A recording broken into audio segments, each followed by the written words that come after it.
Hello, here we are. I'm TheaBeasty, and with me is Lionheart. This is Out of Focus, also known as Oof. How are you doing, Lionheart? I cannot complain. I feel very good. I am absolutely excited for the new expansion that starts tomorrow, having come off the back of an awesome open weekend as well. What about you? I feel amazing. It feels like we're going to be playing a totally different card game from tomorrow, and I am here for it. I'm very much ready. But what have you been up It, to, Lionheart? What have you been up to this month?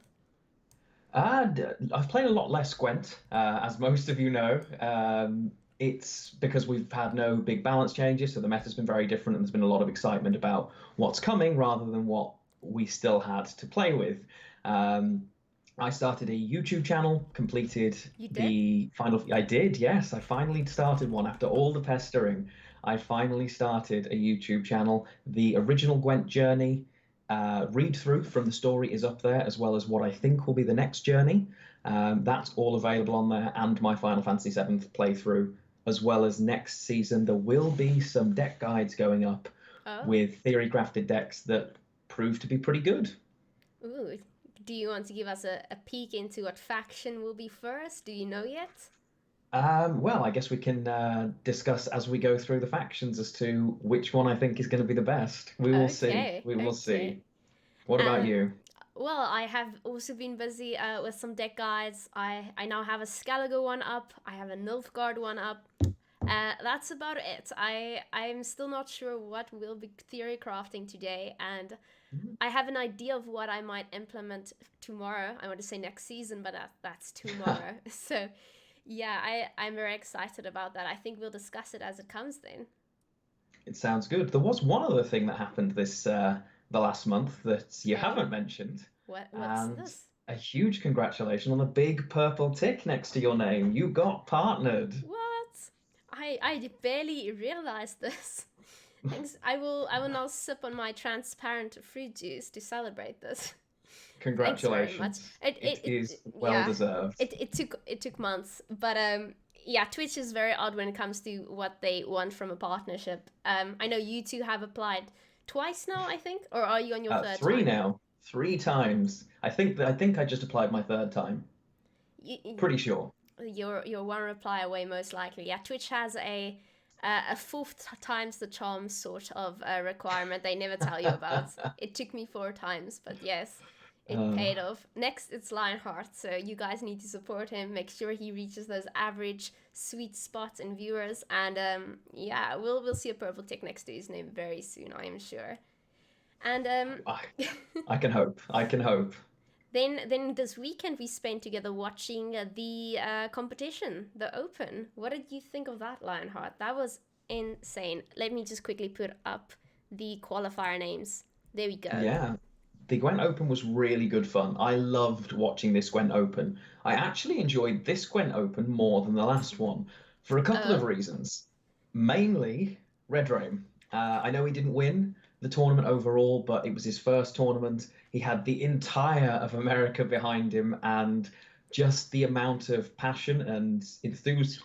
Oh, excuse me. The passion and enthusiasm that he actually showed. It was very different to what we normally see from competitive players. I I adored agree. it. I thought he was brilliant. Mm, I agree. I saw some discussion in your chat earlier. There was some controversy, it seems, about Red Rame's behavior. I, for one, applaud it, really. The contrast between Red Rame and all the other players' behavior, it makes the whole Gwent just seem so much, much less enthusiastic than I thought it was. Red Rame just shows I don't know, the lacking of energy, I think, in most other players, but we can't blame them. They're concentrating. It's stressful. Yeah, They're at home. It's a totally different ball game. But I, for one, love Red Rain's enthusiasm. It made the whole Open worthwhile, oh, and completely. he got very far. Well, he got to the semi-finals, which is He excellent. did. So He close. did. I'm sure we will see more Red Rain in big tournaments going forward. Some people didn't love the notes, or and perhaps he Ah, was in future. Maybe he will be a little less exuberant because he will focus more on his second one, and it will be less.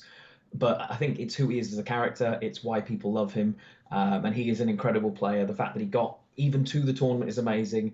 And then going through and beating Iluxa in the quarterfinals was awesome. It's a shame that we didn't get to see him in the final, but Wangid was, or Wang ID rather, is a very worthy winner and one of the few people to ever win more than one Open. Yeah, you told this to me. I myself didn't know Wangit has won an Open quite a while back. So this is his second win, and he played excellently. He definitely deserved the win. Neverhood came close, but Wangit did take it home. I personally loved watching it. We had some disconnects there in the first day. We What did you did. think of that? I mean, Burrs actually commented on what they do and what they've changed since the previous tournament in He terms of did? trying to deal with the disconnects. They have a back end system that tries multiple times to reconnect. These are the messages that Burrs have posted in chat. So it tries multiple times to reconnect, and they also test with the players beforehand to make sure on the day that everything is working. So it is quite frustrating that there are still disconnects. Unfortunately, control of the entire internet isn't something that CDPR has in its grasp. I'm sure that they're working on a pause state so that in the event of a disconnect in the client server, they can just jump straight back into the game rather than having to deal with this. But for now, at least we can see they're doing more things, which is great. I think there are other things that they should consider if we if there's a risk of disconnects, maybe allowing players not to use their webcams, because seems to be a big drain on connectivity for Yeah. the players. And as soon as that goes, we've had no disconnects of a player that hasn't had a cam, I don't believe. You So called it that might be an option. the Andy rule, I believe. You referred to this as the Yes. Andy rule. Poor Andy, yeah. He obviously he was the victim of it mostly in the first Open of this season, where he lost 2 games in a row to disconnects, heartbreakingly so. But the second that his camera was reconnected, or rather that he didn't have to use it, he was fine. And we noticed the same thing in Wangid's first matchup. Both him and his opponent disconnected, but neither of them had problems going forward. So Yeah. it is a bit of a strange one. Sometimes these things do happen, but I don't feel like it overshadowed the event in the same way that perhaps Andy's lost it in the first tournament. So I don't think it was too much of a problem. I think they need to work on having a save state so that in the event of disconnects, the game has paused and you can just jump straight back into that exact game. But I'm not sure how much they're putting into it right now. I'm sure they are looking at it. I mean, I totally agree with this safe state idea of what you referred to previously. It does make sense, and there are other games that make use of this, like you said. It makes sense because you don't want to restart a game with different cards. It ruins the whole dynamic. It makes it unfair, if you will, and then you also get tactical disconnects, like Rich Piana just said in chat. It's very true. It doesn't It's take very much true. to just disconnect on purpose. It just doesn't, and that's also why we can't do much more about it. But it did seem to run a lot smoother this time. I can't remember it being. It was a lot bigger of an issue last Open, if I recall correctly. Definitely. Yeah, and I think the cast is made up for it again. I think they did a great job. We had Shinmiri now replacing Flake, who is having who's been in hospital for a while now. If you don't know, he has some Poor Flake. problems with his spine, I believe. So Yeah, get well soon, Flake. We yeah. miss and love you. But Shinmiri did step into the fold greatly, and he did a really good job. He's a well-known analyst. He's been in casts for the challenges all the way through season 1, and he's very knowledgeable on the game. So Shinmiri was a great addition to the team, and he was reading some of those games as if he was reading a familiar book, which was really enjoyable especially for some new players, to see him being able to call potentially what was going to happen in great detail, which was quite nice to see. I really enjoyed his commentary, actually. I actually just had to hold back a bit of a laugh there, because I remember we were watching the Open tournament, and Shinmiri was commenting on something that was going to happen, and you were like, no, it's not. And it happened just like that. Hey, Shin knows his stuff. Shinmiri knows his stuff. But speaking No of question. casting, Lionhart, you're going to be casting within the next 2 weeks at the Team Leviathan Invitational, if I recall correctly. That is correct. Yes, I will be casting in the TLG Invitational. If you guys don't know, the TLG Invitational is the biggest community-run tournament Gwent has ever seen. It has a combined prize pool of $1,000 with the biggest names and the biggest teams in Gwent competing. And I am going to be casting this event. Originally, I was competing. I am very excited to say that I will be casting now instead. I believe you are also competing, if I'm not mistaken. I might very well be. I might very well be. I didn't have to compete to get in because we're in Team Artuso now, which makes it a lot easier. So I will be competing with the best of the best. Luckily, we get a bit of a clean slate there, so I stand a little bit of a chance. Just a little That's bit. very true. You will be fine. You are great in tournaments. I've told you this before. It will be an experience to have a tournament so soon into an entirely new set of metas, though. It's going to Yeah, be much harder to call and play in that tournament because we're not going to have had that long to acclimatize to all of the changes, right? exactly, exactly. Well, this makes me very excited. I think we need to move on so we can start talking about these changes. But firstly, a lot of people in chat in the open were asking when the new journey is going to be released, and they let us know it's not going to be released within this month. We're going to have to wait at least a month. There will be no journey in July, and True. instead we're going to have something called Gaunter's Quests. Now, you did ask about this, Lionheart. You spoke to Slammer, I think. What did he tell you? Absolutely nothing. Um, it'll still function. It'll give us something to do. It looks like it's going to be quest based, and the rewards are going to function along the lines of the old reward system, which should be interesting. I think there are going to be a few little surprises in there when we actually get our hands on either the patch notes or the physical content. So I'm really interested to see what Gaunter's challenges entail for us, and I think it will probably form a sort of weekly set of things that you need to do, whether that's experience things with the new cards or play certain lists or certain decks. But yeah, they're keeping rather tight-lipped about how much will be involved in this. I have a few ideas. I'm interested to see how many of them come to fruition. I think as much as having journeys back to back going forward will make sense. I'm glad that they've staggered this briefly because otherwise we regularly have a point where both an expansion and the journey come out at the same time, which means there's going to be a lot of dead time in Gwent where there's nothing new because expansions are going to be roughly every 6 months. So I'm quite excited that we've got another month before the next journey. It gives us a bit of a refresh. We get free stuff with just Gaunters, challenges, quests, and whatever that is, as well as a whole new expansion to play around with.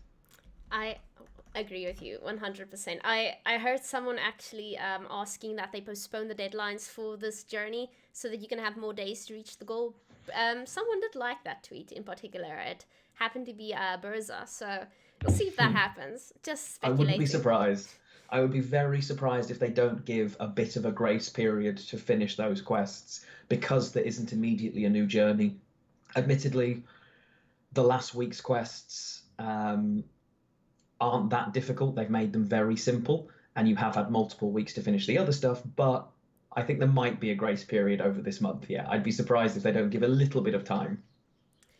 Yeah, and you guys, if you need help with the journey or anything like that, if you want to look at some deck guides that are posted regularly, you might want to check out the Team Aretusa website. They update that regularly. We're getting more Aretusa reports. They will notify you on Twitter if you're not already following them. So check it out. Lionheart and I also make constant how can I put this? We are constantly on there every We now are and then. indeed. We are indeed. And when the journey is active, every week the Aratusa report will include deck lists to help you complete that week's journey quests. So going forward, that little weekly tool will be really helpful.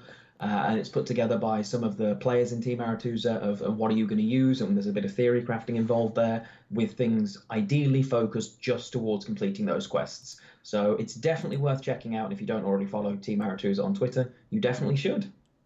All right. Is there anything else you wanted to discuss before we went to the patch notes and theory crafting, Lionheart? Anything from the Uh, tournaments? Any? Very briefly, for the tournament, yeah, we've they've announced the new bundle, the Ice bundle, that is going to be supporting the following Masters, and that we've got a break. We don't have a Masters, or rather, an Open at the end of this month. We have to wait till the end of August. I like that decision. I think it's probably for the best, just because there's not enough time to understand the new cards, and I think this month is going to be a little different. So I'm excited to see how that's going to work. And yeah, I think other than that, it is time for Master Mirror. I agree with that decision. I also think this will give us more chance to invest in the open, buy the ice bundle. It will make the prize pool a lot bigger than it currently is. And yeah, I also think this was a great decision. But let's move on, shall we? Let's move on. So many new cards. So, guys, you're more than welcome to give your opinions in the chat. We will take a look at them.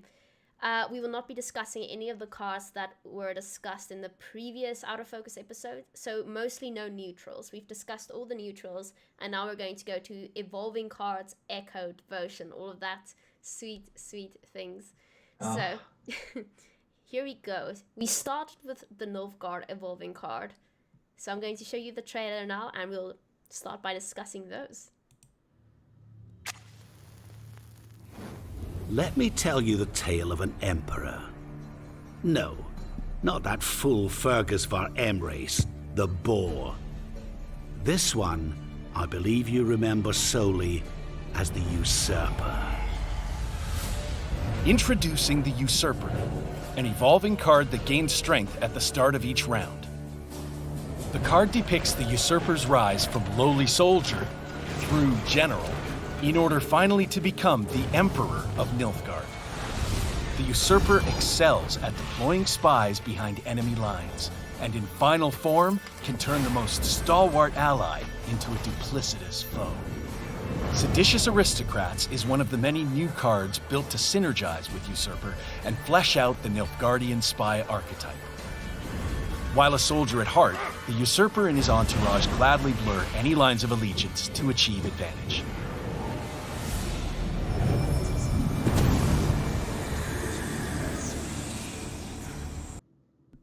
Okay, spies are coming back in full force. Oh, yes. That's going to be a lot of what you will see.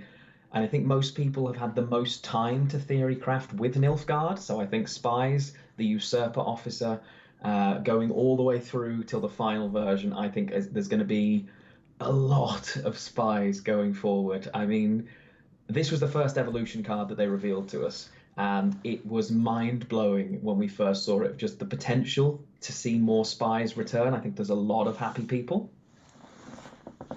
Ooh, patch note is on. It's okay, we have a lot of the notes here, but we'll take a peek at that after this. Yeah. So we begin with the Usurper Officer.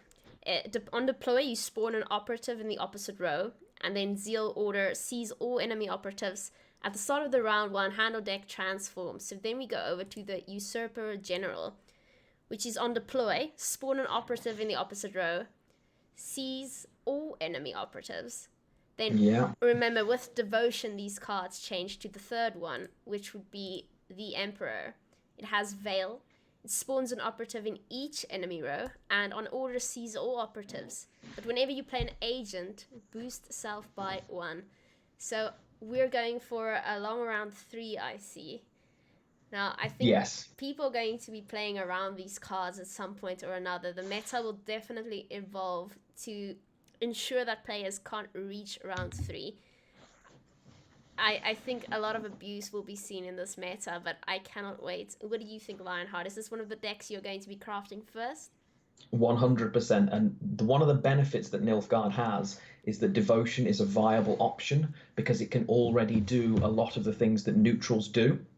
I think that as a result, you'll see a lot of Usurper Emperor, although his round 2 version isn't terrible. And there's an argument that maybe you will see that. I think this will be paired really nicely with the Old Emir ability so that you can replay your Usurper. I think you're going to see him drop multiple spies or operatives on the other side of the board for that big swing to return. I'm not convinced yet how great Veil is. In terms as a mechanic, I like the idea, but I'm not sure how much of a difference it's going to make short of reducing the impact of poison. Yeah, but we will have to see how the meta shakes out there. I think I'm a big fan of this card. I think it has real potential as both an engine, as a point slam, and as a last turn swing. I think this is really good, and it gives some well-needed love for the spy archetype, especially with the changes they've made with the other cards that we're about to go through. There's a lot of potential. I mean, I guess you could lock the card. Well, you can't lock the card is what I'm trying to say. If poison isn't a threat, if you have the Usurper Emperor and you play a lot of agents, I guess lock is a thing, but do you invest in lock really? Especially in a meta where Veil is is this popular? I This don't is the know. problem. And you would only have locks, in my opinion, in Nilfgaard now, because it's very unlikely you're going to see very many locks in other factions because they simply don't have access to that many. And No. most factions will at least start, or at least I think most factions will start trying to make devotion work. And the ones that are incredibly powerful will still be very good, and others will then switch to more balanced choices. The problem is the moment I see the Veil word, all I think of is Vincent, and nothing can convince me otherwise. Yes, that is correct. Vincent is going to be the auto include. Forget everything else that you know. If you're playing Nilfgaard, and that's what gives Nilfgaard quite an advantage, literally just play Vincent and you destroy every single one of the new leaders in round three. And that's a real problem, and that will change how you play against Nilfgaard, I think, because there's just no point playing it. For those of you who might be new to Gwent, Veil is going to be a status. So even though you can't put a status on a card when Veil is there, Veil itself still counts as a status. And something Yeah, like Vincent will destroy that enemy with the status. It's a catch-22, if you will. But then again, you'll only expect Vincent in a Nilfgaard deck. So every Nilfgaard of deck will course. be running Vincent. And this is a problem. We'll still see how the meta shapes out, but yes. Okay, so what exactly is an operative? This is one of the operatives that gets spawned on the enemy row if you're playing the Yeah. Usurper, Emperor, or any of its smaller forms. Just a normal operative. 3 points. Yeah. It's still it still takes up a lot of space on the enemy's row. It That's the big thing. becomes very problematic, Yeah. especially if you're It'll playing something like prevent elves. boosting wide as well. Yeah, exactly. There's going to be a lot of width in this meta. When we get to Syndicate, there's going to be a lot of wide sort of plays there with Swarm. I think Scoia'tael probably wants to do something very similar. If Harmony not being where it used to be, if Symbiosis becomes quite powerful, so Exactly. this can not only interrupt what your opponent wants to do, but you also steal them back. So it's not like a traditional spy, or that you're not just trying to enable disloyal engines, but you're also able to yoink this back as long as your evolving card stays on the board. You have that option. So as long as it's safe, you get these points back. I suppose the risk is if you leave them there too long and your opponent finds a way to remove, then you no longer can steal these back. So there is a risk to this element and to spies. That is true. That is true. It's very problematic if you think about it. Spying units have always rather disrupted a game plan.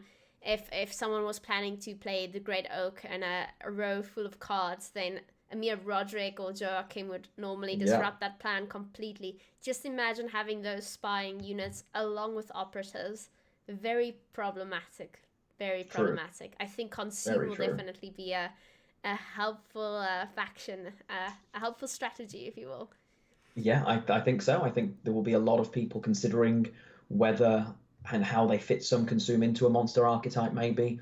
I think if you quickly go back to the Usurper's final form, I believe there is on deploy he can pull them straight back because he's got Zeal. So anybody in Nilfgaard with any sense will just instantaneously pull them back for the points rather than leave them active, I would say.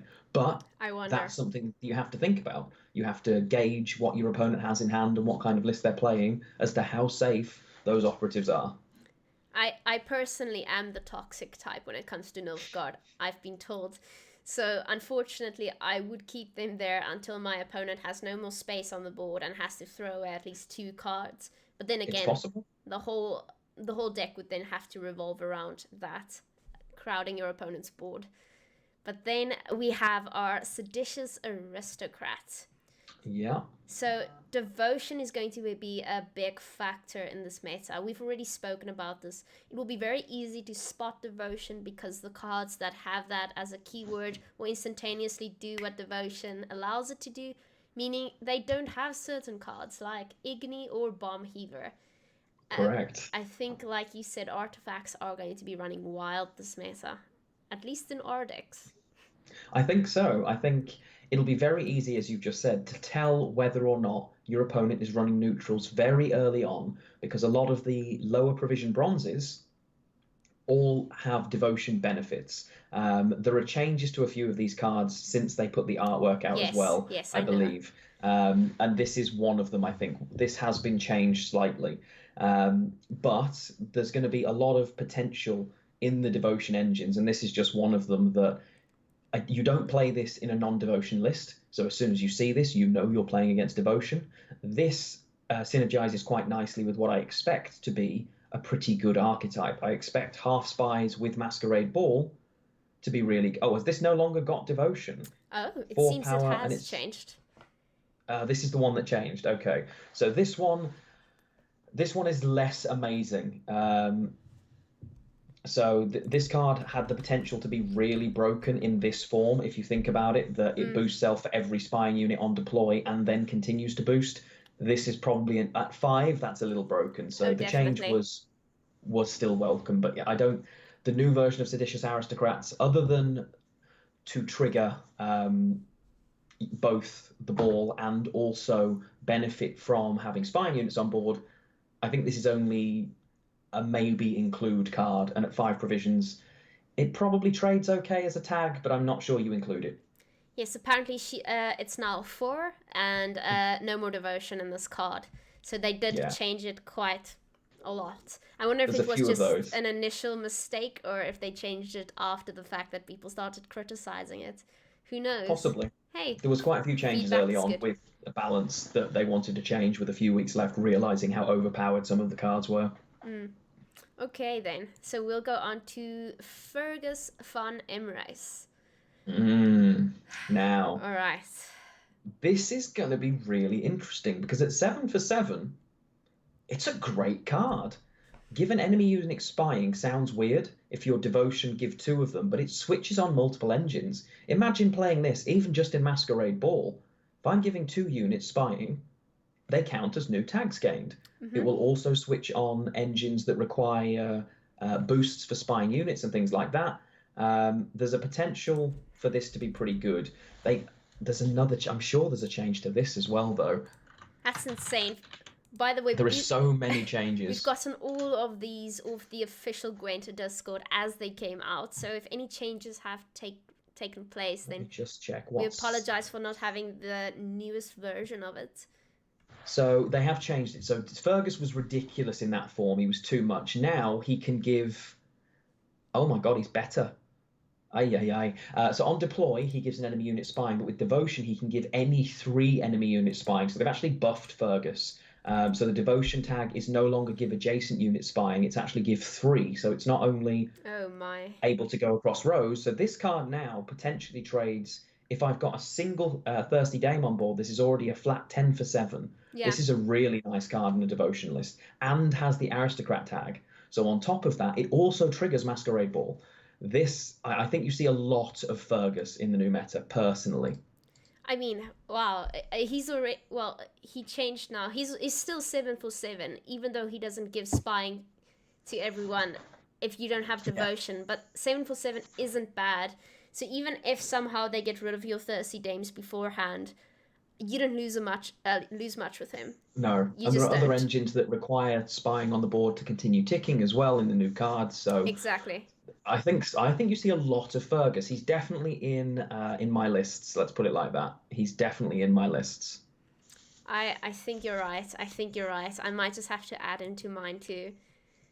So next we have a Coup de Grace. Our Echo arguably card. The best card of this expansion, potentially, definitely in my top 5.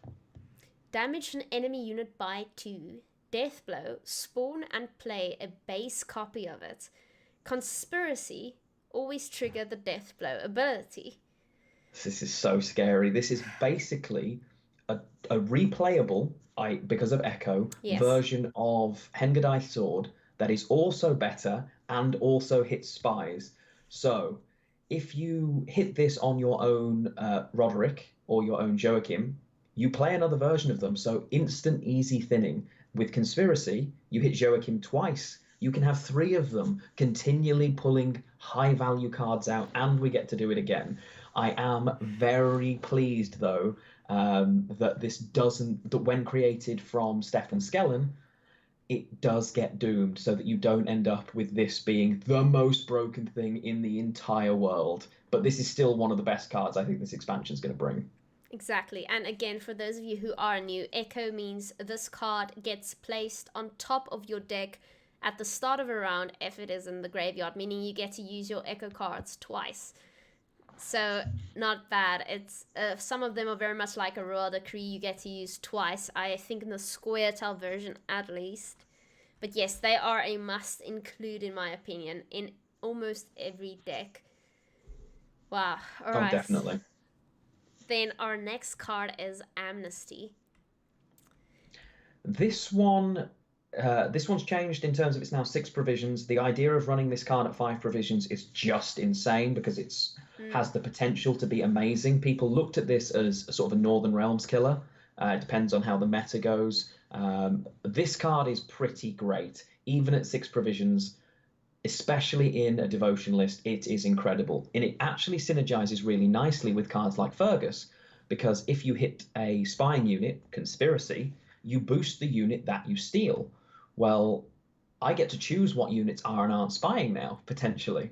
Exactly. So this could be interesting. I don't think it's as amazing as it originally looked, but it is effectively a cheaper Swears that I can run a couple of and is a tactic. So there's a lot of potential for this card. If you ran, and instead of running the ball option, I can see a lot of people going half spying, half tactic, and using something like Hefty Helg. And I think this card synergizes really nicely with that. Yeah, and if you have no neutrals in your deck, this is potentially 8 for 6. The fact that you seize the 3 power unit, you now have the 3 points, and you boost it by 2.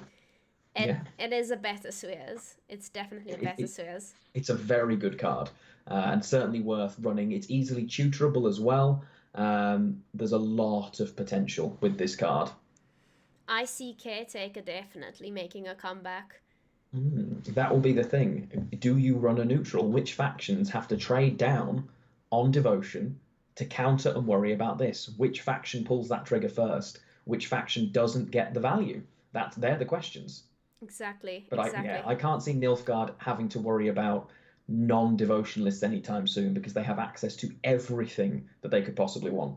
Precisely. I don't think people are going to have neutrals in their decks for quite some time.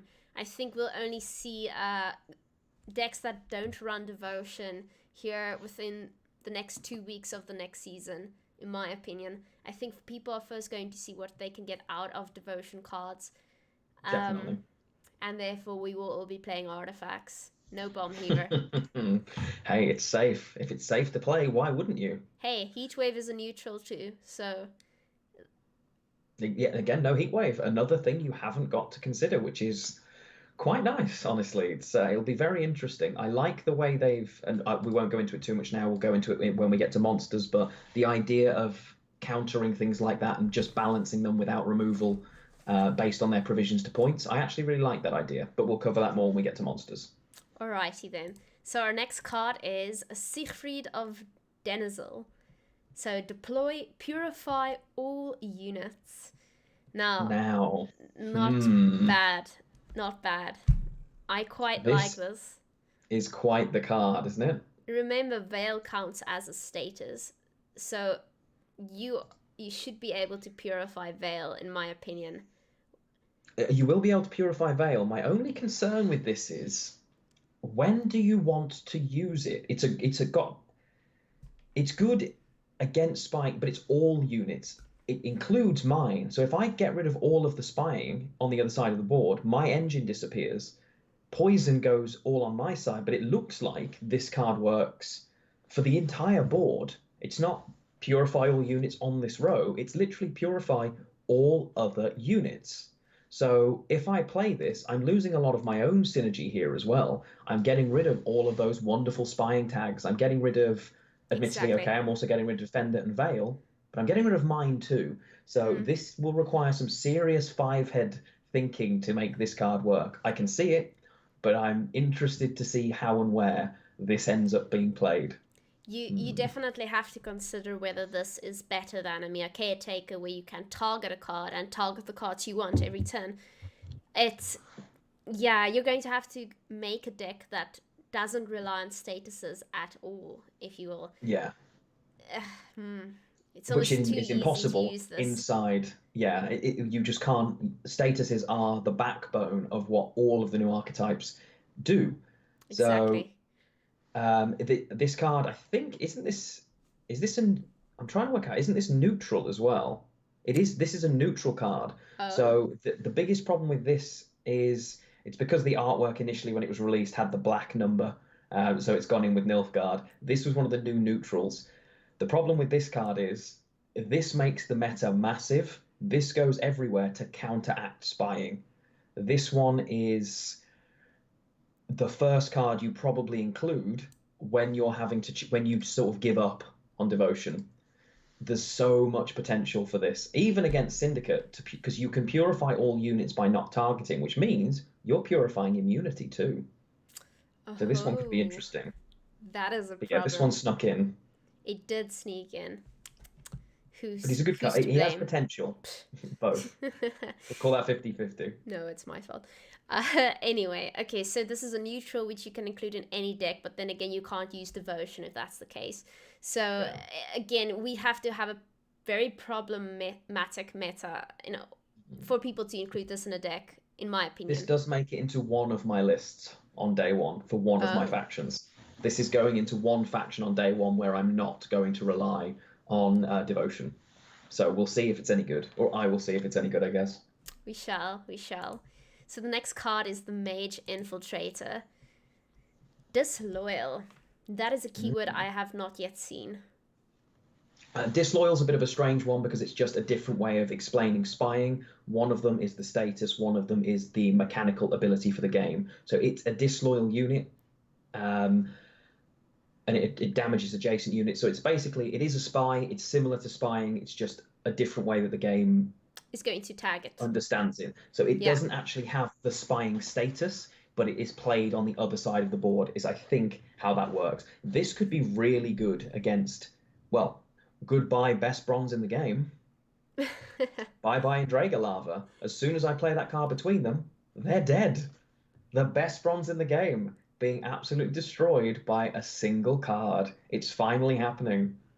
It's very interesting. It does what I'd envision a cow carcass to do, except the opponent can't do anything about it. It works on deploy, so there's no counteracting this in any way. No, exactly. 7 for 4, straight away. Boom.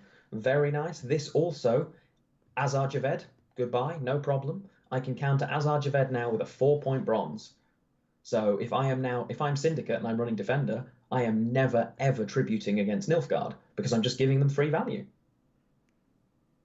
I have a Scary. feeling defenders are going to become very much disposable in this meta. I can't really see people playing defenders as much. It depends on how and when you have to use them. There are some things that are going to need protection, but it isn't going to be the scenarios and the things that we're used to it being, I think. Some of the greedier cards might run it. And I'm wondering, I'm considering keeping defenders in just for Nilfgaard, in the sense that they have to use Vincent to get through it. I see. Yeah, well, So I get the Vincent out. You'd have to be playing against Nilfgaard, though, for that to Of be course, the case. yeah, of course. Yeah, and the only reason I normally would run a defender is to protect my artifact. I don't have that many cards that are that important to me, except for the artifact, because normally you can just buff the card, whereas an artifact just sits there. It doesn't really have any protection. So it would depend on whether devotion is as big a thing as we think it's going to be. Yeah, definitely. It'll depend on what engines you're protecting, or if you're an engine list. My boosted Northern Realms list definitely runs a defender because there are a few cards in there that need to survive for one turn, and if they survive for one turn, I think it's like the old engine meta, and they will be very powerful. They just need to survive for a single turn, to the point where I'm even considering going back to pincer maneuver to guarantee the instantaneous double slam. But I'm not sure if I can fit it in provision wise yet. So I'm still weighing up the options there. We'll see. I've always been a fan of pincer maneuver, especially with Defender and Corvo of Visagota. Hey, Yes. anything is possible this season. Let's go True. to our next card, which is Brothans. This card was revealed so long ago that I keep forgetting about it, and it could be great. There aren't that many disloyal Nilfgaardian units, so this one could be okay. Well, it says create, so you'll have the option of various disloyal units. Like the previous one we just saw, which was the Mage Infiltrator. Perhaps you don't want to run her in a deck where she might be rather useless. So instead of her, you run Brothans, and you have the choice of choosing her or others. That's true. All spies are classed as disloyal these days. So if you're going spying, you auto include Brothans, I think. If you're going for spies, this card, because it's 4 for 11, but it's got the assimilate tag, so it's instantly 5 for 11 because it triggers. Yeah. But then when it plays the spy, even if let's say it plays the young mage that we've just seen, the Mage Infiltrator, it's already traded above its provisions and it's in assimilate engine, and that's going to be triggering other things. So in a spying archetype, this card's pretty great. I think you'll also have to rely on the fact that it's assimilate and that spies will mostly trigger that. So assimilate in itself will definitely be very strong in a spy deck. I can see Brothans getting a lot of points here, a lot of value. I think we can abuse him in many ways. Maybe we do definitely include a defender. Who knows? We shall see. Hey, or Veil. I was going to say, there are plenty of things that give Veil after all. Our next card is Mage Torturer. Look at that card art. I really like the Mage Torturer. I think this card is going to be so good. I think this is auto-include almost, I would say. No, wait, no, not the Mage Torturer. The artwork I love. I think it's a very good card because of the artwork. Veil is cool. Assimilate is interesting. I'm not sure. I think this is you will see it, and in some decks it could be amazing, but it depends on how much space you've got. So I'm going to play around with this. It's in one of my lists, but I will see if it's auto-include. I mean, it's only 5 provision cost, and it's assimilate, and it has Veil, and it gives an enemy unit spying. Yeah. So I can see myself including this in a deck. Definitely. It's not that big of a gamble. I think either way you'll get some value out of it. The fact that it has Veil is interesting for me. It's interesting that you'd give Veil to an assimilate card, which is only 5 provision costs. I find that very interesting. We shall see. As an engine, it can be pretty good, I think. It's low tempo initially is my only issue with it. But depending on when you play it or what other engines are on board, it can definitely be very valuable. So if you're running a list that relies on spies, conspiracy, this could be great. But I think this is definitely close to my favorite art of the expansion. Oh, definitely. I must say, I take my hat off for the artists of the season. They've done an exceptional job. Seriously, I cannot wait to spend all of my premium ore on these cards. Same. I might just buy more. I don't know. Premium powder. There you go. I was considering the same, honestly. I was genuinely considering the same because the art is so incredible in this season. Okay, so the cards that were revealed yesterday, we got Urchin of Erlenwald and Duni. Yeah. Which they have now corrected already in game and spelt Duni right, by the way. So the on launch it will be spelt correctly. They spelt it Dunny. It's not yes, Dunny. They did. So transform self into Duni. At the end of your turn, boost a random allied unit by 1. Now they have one of these cards in every faction, which is very interesting. You have a 7 provision card, almost 4 points, and it does something every round until you press the order button. It's an interesting concept. Yeah, in some fact, what's strange is they kind of created similar versions of the same style of engine in every faction, yet some of them are amazing and some of them really aren't. This is okay for me. In certain lists, this is great, and it's a guaranteed 7 for 7 with immunity.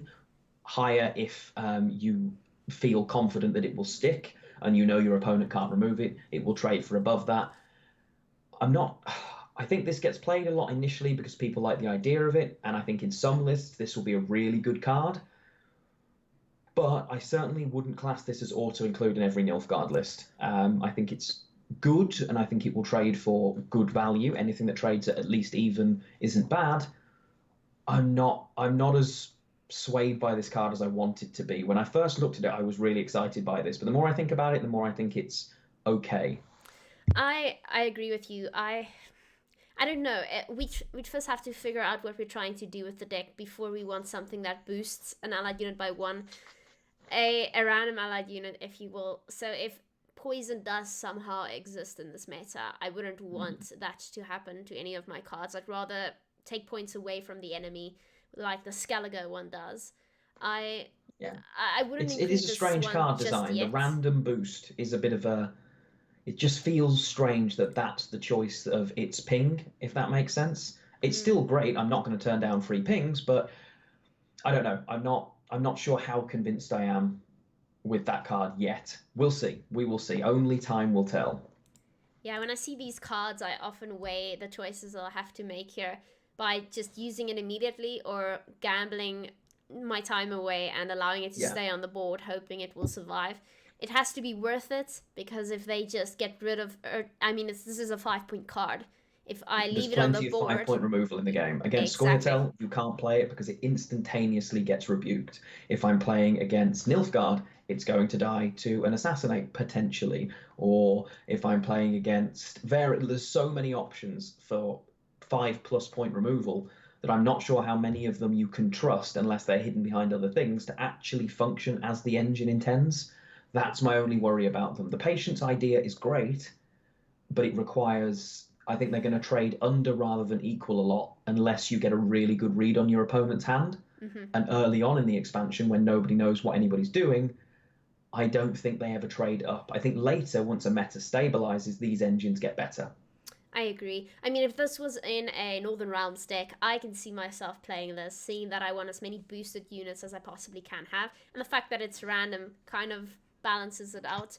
Yeah. But in a Nilfgaard deck, I can't really see myself wanting to make units even bigger, especially with the Assimilate, with Thirsty Dames. Why give them even more points than they already have? They are already targets. True, and if random is anything to go by, if we look at cards that already exist, it will probably just stack on the same unit over and over again. Yes, and Nathaniel Pastodi, I'm looking at you. Random does not mean much, Gwen. Although that does seem to have got better since the last update, but perhaps that's confirmation bias. I agree. I think Nathaniel isn't a must include anymore for a reason, a very good reason. But yeah, so we got that. We got Dooney, which is 7 points. It's immunity. 7 for 7, worst case scenario. You'd have to weigh it up with your options, really. Yeah. For a 7 for 7 and immune, that's pretty good, just for sheer point volume that can't be touched, can't be hurt. That's not terrible. I'm just not sure how much they trade above their provision value. And if I'm paying 7 provisions for a 7-point card, when all new 4 provision bronzes trade for 7... Exactly. That's my only concern. Bronze cards that are now trading at 7 for 4, 8 for 4, 9 for 4 in some cases... Am I really overly concerned with the 7 for 7? Not as much, although immunity is very valuable. So, I don't know. Time will tell. I think these will get better as the metas stabilize, for me anyway. I agree 100%. That's about it when it comes to Nilfgaard. We got some patch notes here that was on the dev stream yesterday. When it comes to Nilfgaard, we have at least one major nerf. It depends. There's one big one. It depends how huge change. It depends how the game goes, really, for it to be a nerf. Some will say it's not really a nerf at all. But let's quickly take a look at it. It would be Morale. Morale? Yeah. He's an interesting card. He's one of the neutrals that got changed. They've gone with the Elder Bear idea, so that his order ability is now row lock to melee. I don't think it completely fixes him. I think the fact that you see less of him initially because of devotion helps a lot as well, but it is at least nice to have another option to yeet away Morale. Yeah, so Morale is now row locked, meaning you can only play it in the melee row. That helps. Some would say it doesn't exactly do much, since you can't move him to a different row and get rid of the poison in the same turn. It still has the same sort of mechanic. It's a right step into a certain direction, if you will. it's good to do something about morale. He's very problematic, but Yeah. yeah, it's It about all we can allows ask rogue for now. punish, I suppose, because you Yes. know they're going to have to play into the melee row if they want to use that. I think rogue punish is going to become more of a thing given the changes to weather. So there's at least it's because the deploy function works in either row. It's only the order ability that is row locked. So it'll be interesting to see how people deal with this. But yeah, I'm glad that they've done something about it at least. That's nice to see. Yeah, and we've paired this with Nilfgaard because it's mostly played with Nilfgaard, but of course you can play this in almost any deck, especially Yeah. Elves or Harmony. Harmony is not a thing anymore, it seems, but we'll get to Not as that. much. We will get to that. The other card we paired with Nilfgaard also Hmm. has a buff. Some wonder why it happened. I think we can easily come to a conclusion there. The fact Yeah, that, bye, Regis. yeah, Regis is now initiative. Yeah. So his deployability is damage all enemy units by 1. The initiative will kick in for the next stages if they're destroyed. So people are asking why when this didn't see a lot of play, and the answer is simply spies. Regis spies would have been so overpowered. It would have been obnoxious and it would have dominated the meta. It's also the reason why the big Nilfgaard change to Impera Enforcers has happened, where they've had to literally half the amount of damage Enforcers do. So I think it makes sense. I don't think it's excessive at all. And if you remember when they first announced Initiative, the first card that was on everybody's mind that didn't get it was Regis. And this is why. I agree. Yeah, we need to remember they've been playing around with these new changes for quite some time, testing it out. Clearly, Regis was a lot more of a problem than we think he is. It makes sense. I think we're going to see a lot of swarming. We're going to see a lot of cards that are stacked into rows, a lot of control. So the fact that your opponent can at least sort of try to play around Regis is a good idea. So yeah, you shouldn't be able to play Regis and control the board at the same time within one round. My cat. It would have been too much, trying to especially come with spies. I'm going to ignore her now. It won't last. It won't. It won't last. Okay, so that has been Nilfgaard and all the patch notes we have There right are now. a couple of quick changes to Nilfgaard that we do know about. The big one is Impera Enforcers. Oh, yes? They are the spy unit. You'll have seen and tolerated a lot of those in spies this meta with Operator. They were stacking every time a spying unit was played, they gained a charge which did 2 damage. They now only do 1 damage. Now, that's completely necessary. They would have been so overpowered in a spy meta in their current form. So, honestly, I think they got a buff by 1 power as well, is what we're having. So they'll be 4 power now on deploy. But yeah, that was a big. It had to happen. You couldn't leave them the way they were, otherwise everyone would have stopped playing the game a week in because of how broken Spies is. So I think it's fair. I think it's a reasonable balance. Yeah. I don't mind it. And they also changed Arbalist. So Arbalist no longer allows graveyard banishment because they're making that neutral only, which is good. Although Arbalist's actually pretty good now. He's definitely a 7 for 4, which is he either gives bleeding or in a conspiracy, if he hits a conspiracy spying target, he damages by 3. So I don't mind Arbalist still at 7 for 4. He's not terrible. The current version is obviously Banish. I'm pleased that they took this away from Nilfgaard. I agree. Nilfgaard shouldn't have that much control, especially when the other factions doesn't. Right now we have the Squirrel card and we have the Fortune Teller. The one gets rid of a unit in the graveyard, the other one any card in the graveyard. It makes sense because including those would mean you can't make use of Devotion. And they're exclusively to get rid of echo cards effectively at this point. Skellige carryover is still maybe a thing, but I'm not sure how much graveyard access people are going to be considered or concerned with until the meta changes.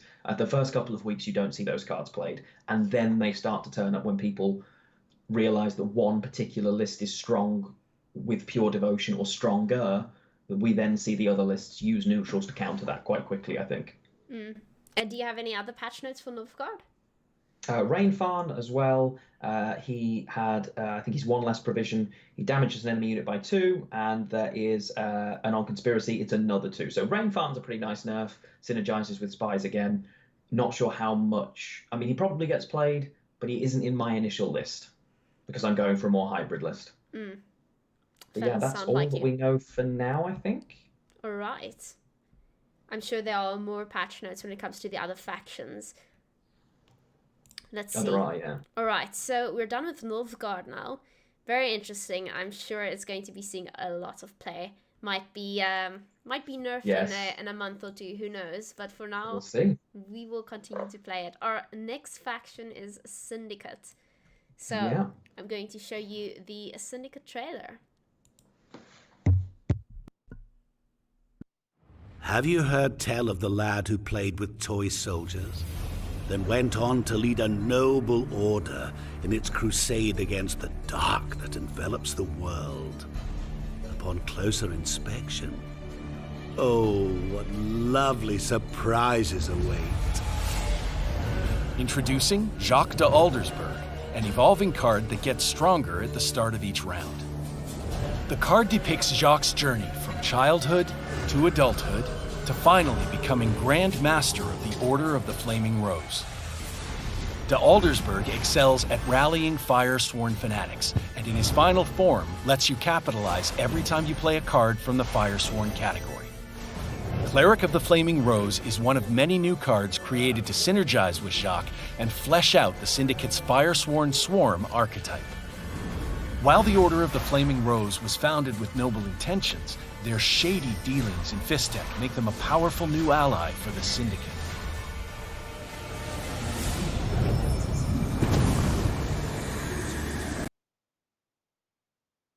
There we go. Syndicate. Now, that looks very interesting. Our does. evolving card is Jock. It begins as Jock the Miraculous Child. Do you want to read Lionheart? I can do. So Jacques the Miraculous Child, Profit 4, Tribute 4, spawn 2 Firesworn Zealots in this row at the start of the round, while in hand or deck, transform. I don't think you see the first stage of any of the cards, if I'm completely honest, so No. we will move on to the next version. The next version is Jacques de Aldersberg. I love the art on this. The premium is probably one of my favourite premiums. I absolutely adore this. Just waiting for it to flash up on my side here. There it is. Again, Profit 4, Tribute 4, spawn 2 Flaming Rose Footmen in this row now. And Devotion again, transform. I think there's an argument that you could see this version played maybe, eventually. All of the evolving cards are strong. All of them are, alongside the Echo cards, the best, the strongest things that have been released in general. But I think this one has the potential to be really good. Yeah, so that's the second stage of Jacques. And going into the final one, I like the art less in this one, incidentally, but still, the Grand Master. Now, he has Veil as well. He has the same function, but he is the engine of whenever you play a Firesworn card, boost self by 1. My only problem with this is it's whenever you play a Firesworn card, and there's a lot of spawning. Yeah, exactly. So, a Flaming Sword card. Flaming Sworn card. Alright, so the first one we've got is a Flaming Rose Footman. That's a token, and that will get spawned, not played. Correct, yeah. So they're always spawned, or other things are used to transform in them. So and we'll see quite a lot of those. You're going to see those everywhere. There's going to be a lot of swarming Flaming Rose Footmen, and when we get to the patch notes, they made a couple of changes to basically include and make these a lot better, and to make sure that 3 cards in particular didn't get worse with this becoming what you're looking for. So that's quite a nice change. All I see when I see these cards is Shiru. Yep. Oh, Shiru. So problematic. I see a whole board swarm with cards that are either 3 points, 2.4 point values. Shiru is going to be a wonderfully exciting counter in this wide meta. You may have hit the nail on the head with some potential for Shiru to actually be fantastic. So yeah, I think you might be right there. What if is you can it? Get Shiru right. And Jagger said, in the words of Jagger herself, burn, Yes. burn, burn. Yeah. So very true. Oh man. Okay, so the next one we have is Cleric of the Flaming Rose. Profit 2, Tribute to spawn a Firesworn Zealot in this row. So again, we have spawn. We don't have play, meaning this won't trigger Jacques the Grand Master. I still think this card has the potential in a swarming list to be pretty great, Oh, because it yes. instantly is a 6/5. With the fee, it can also transform it into a Flaming Rose Footman. So your odds are you're going to have coins in most syndicate lists. Um, this could be pretty good if you mix this in with a swarmy list with cards that already exist, like Helvide. I think this could be pretty good. It's definitely going to be interesting. It's going to be a new congregate, if you will. It's going to be a totally different archetype in Syndicate. Now that we have Flaming Rose and we have a Jock, it's going to be interesting to see how people pull this one off.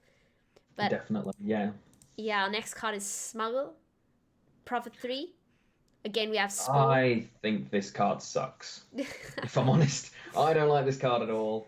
I think there are better options for crimes. I think that it spawns. It's a 6/5 if because we count coins as value. But honestly, I don't see how this makes the cut in any version. Really, I think it's a little underpowered. I think it's a little underwhelming, and I don't think you see it very much personally. Yeah, it is a bit of a jack of all trades type of card, and we know the rest of that sentence, uh, Yes. unfortunately. But let's go with the initial half. Jack of all trades. If you want money, you're going to use something like Pickpocket. If you want a Flaming Rose Footman, you're going to use something like Cleric. It's Yeah. not necessarily something you want to include in your deck. No, I mean, okay, in certain lists, maybe you see it, and there's an argument you'd run it, maybe, but I don't know. I just don't think it's definitely in the lower tier of cards that have been released in this expansion for me. And each faction's got at least one that's only okay. As well, Nilfgaard had one that was pretty good as its worst. But yeah, I think Syndicate, this is one of Syndicate's worst cards. I mean, it is a special card. I don't know if that makes it better at all. And if your Graydon list doesn't work, maybe you go for Smuggle instead. I doubt it though. No. There are better special cards you'll go for Yeah. than this, like the Vivaldi Bank Poison. Yeah, I'm just not sure when you include it. I'm not sure when you look at this and think in the 5p slot. I'm not sure when this is ever your first choice, second choice, third choice even. So yeah, maybe I'm wrong. I'd love to see it get played. I don't think we will. We'll see. We will see. The next card we have is the Echo card, Dies Irae. Now, Echo, damage an enemy unit by 3 and boost all allied Firesworn units by 1. Deathblow, boost all units by 1 instead. Wow. Now we see how the Swarm comes into play. We see why this would be worth it. All I see so far is that I don't really need the third evolution form of Jock. The second one does it quite nicely. What cards are we actually going to be playing that will trigger it is my question. I don't yet This know. card got gradually worse as other things were revealed. In terms of the Echo cards, while it's still good, I probably rate this at one of the lower Echo cards value-wise, just because in a swarmy archetype it's going to be good because minimally it's trading for, in a full row, which you're going to have in this archetype, it trades 12 for 10. You can potentially do it twice, but there is possible diminishing returns on that. Are you going to fully swarm the board twice because you're going to use it for Echo? Maybe not. How many 3-point units are there going to be existing in the game on your opponent's side of the board with so much? I don't know. I get where you're coming from. I'm trying to see what cards we can replace this with for much better value. I mean, we already have Swarm decks. We already have cards that boost all the other cards on your board. Oh, on your side of the board, and it costs about 5-6 provisions max. So, why have this one? I suppose this has to exist because if you're running a devotion list, you're not running talismans because talismans are 7 provisions, which is much less, but they're neutral. So I guess it definitely needed this. I'm just not sure. If Swarm becomes the sort of the choice of the day, as it were, then one of the next card we look at will definitely play a big part into how good this card is. Interesting. Yeah. I mean, at least these decks will be very predictable. You'll see it coming from a mile away. True. Very true. All right. Yeah, I don't know how I feel about this Echo card. I also think it's not necessarily the best one. perhaps you get people finding better value for it. Maybe. I think you include it. I'm not as overwhelmed as I am by some of the others. Yeah, we'll see if it's worth not having any neutrals in your deck to include this card. We will see. Yeah.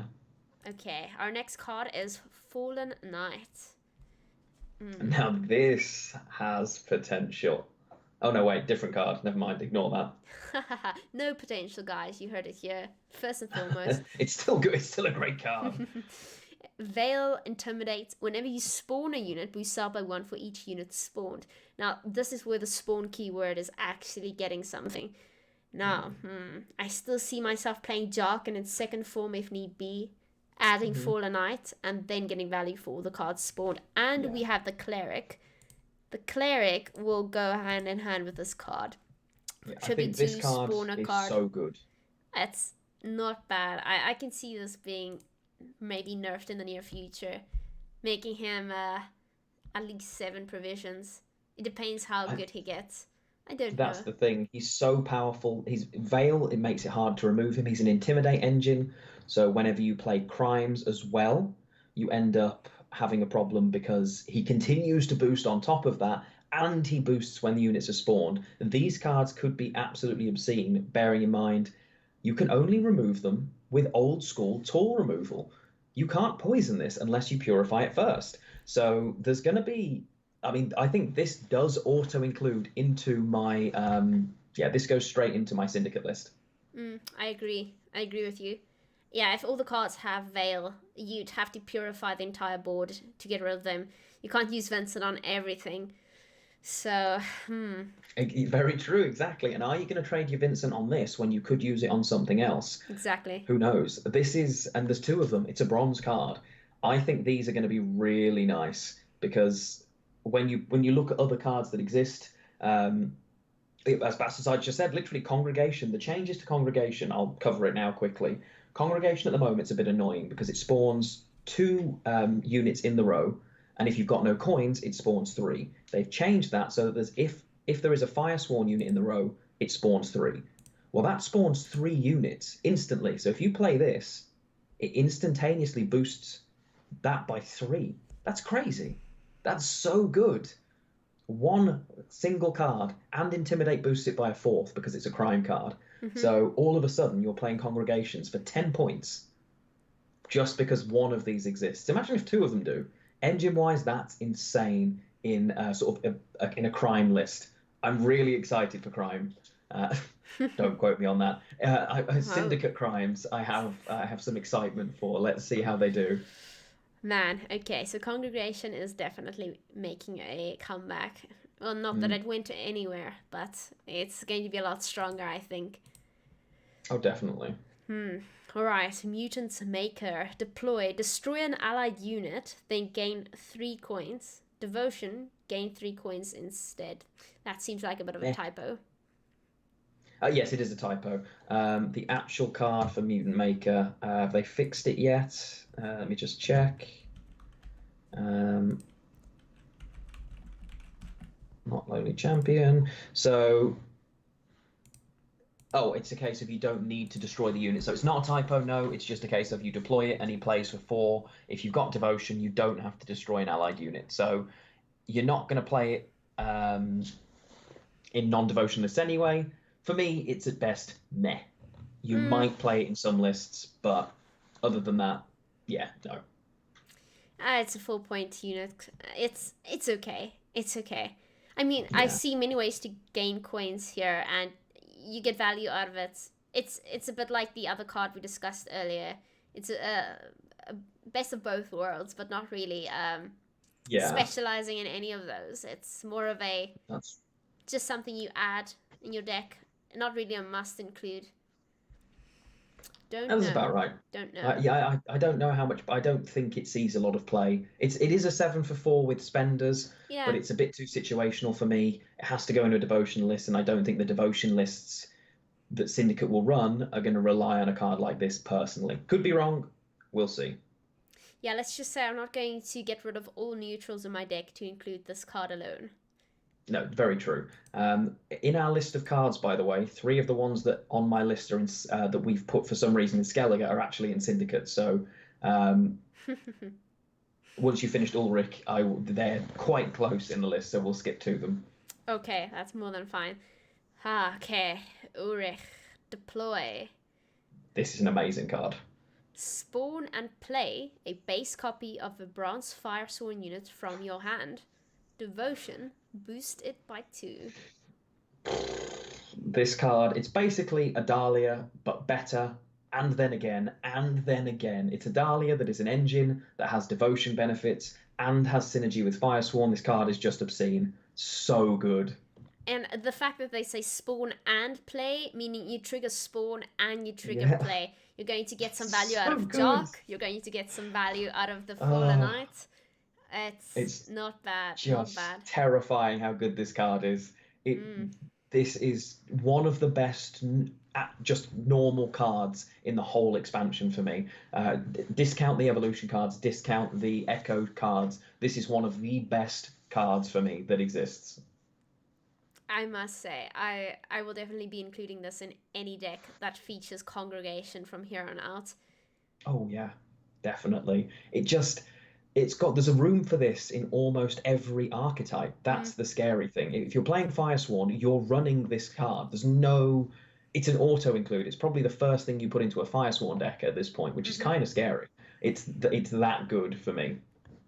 I mean, it is 11 provisions, so they definitely see the potential of this card. They definitely made sure it's up there. I mean, 11 is very high, but yeah, you get a lot out of it. You'll have to exactly make the it same synergize. as Yeah, exactly. Wow, all right. And I mean, it's 5 points. I can see people stealing this card. We had the it was like the Hengeith sword, except what was that card?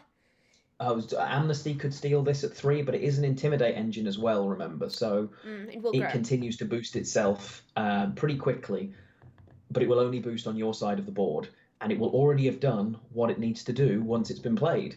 So short of the fact that it is an engine, and it even has armor that a Dahlia doesn't have to protect it from being destroyed damage-wise, it's very rare that you're going to benefit from stealing this, I would say, because you're not going to gain the benefit of the spawn, the deploy, the devotion, or the intimidate unless you happen to also be Syndicate, in which case maybe you would fill up at it because of the potential engine growth. But I don't know. I think this card is across the board of everything that it's good. It's so good across the board in terms of value, in terms of trade-off, in terms of possibly losing it. Yeah, just love it. Agreed. I'm wondering now, what cards do you have that are in Skellige that should be here? In Skellige, if we go to Lieutenant von Hurst, because it's clearly not Skellige. Here we go. We went through all this, guys, twice, and yet still we have managed to miss some. So Lieutenant von Hurst. Will you read that? I will. He is Horde 5. At the end of your turn, spawn a Firesworn Zealot in this row. Fee 1, transform it into a Flaming Rose Footman. This is an interesting engine card. Have they changed this again as well? Let me just check. Why do I get the feeling this is different? No, he's right. That's fine. This card in the right list could be really good. The Horde synergy, how easy is it to keep 5 coins so that you keep spawning? Probably not that difficult. It's not bad, my gosh. I mean, the fact that let's say you have 5 coins constantly. You're going to be spawning cards like crazy. You'll have to get rid of the Lieutenant von Hurst card almost immediately. Luckily, it's only 5. You need to damage it by 5, which is fairly possible to do. And the only way you can block this with the Defender is with Azar, which is also very easy to get rid of. Yeah, it's way too easy now. I think this, because it just keeps spawning, this will link with one of the cards. Yeah, this will link nicely with the Echo card, because you're going to want to use the Echo card because this fills your board, and you use the card we're going to talk about in 2 cards' time, the Lonely Champion, to get rid of everything on your board and just consume it all, or rather absorb it all, as the Lonely Champion does. So this card in a Swarmy deck probably sees a lot of play in the initial Firesworn meta. If you're going full Swarm, I think you see this card quite a lot. to be honest. But in every other Syndicate archetype, if it turns out that Swarm is in fact just Shiru fodder, then you never see this card. So that's why I think it's good, but it's situationally strong rather than it's not an auto include for all Syndicate lists. It's only Fire Swarm that it will be good. Remember, every time it spawns, your knight gets a point. Also, it triggers spawn every single time. It's just insane as an engine. I can see myself including this tomorrow. Definitely. Literally tomorrow. Literally tomorrow. What is the next card, Lionheart? The next one is literally the next one on the list, I believe. Roderick Duet should be the next one in your list, straight down below. Roderick Duet. Okay. Yeah. There it is. It's the 7 Prov card that does something every turn until you use the order ability. Yeah. So... Nah. Nah. It gives you it's a bad version of Imca that's conditional. I don't like this card. I don't think I include this card, to be completely honest. I think this card along with Lieutenant Von Hurst, if both of them guarantee that to stick, it's great because it gives you a coin every turn that you can spend every turn to transform. But I just think this is only meh. I don't think this is amazing. So you spawn a Flaming Rose Footman in this row, meaning 7 for 7, and at the end of your turn, if order is not used, gain a coin.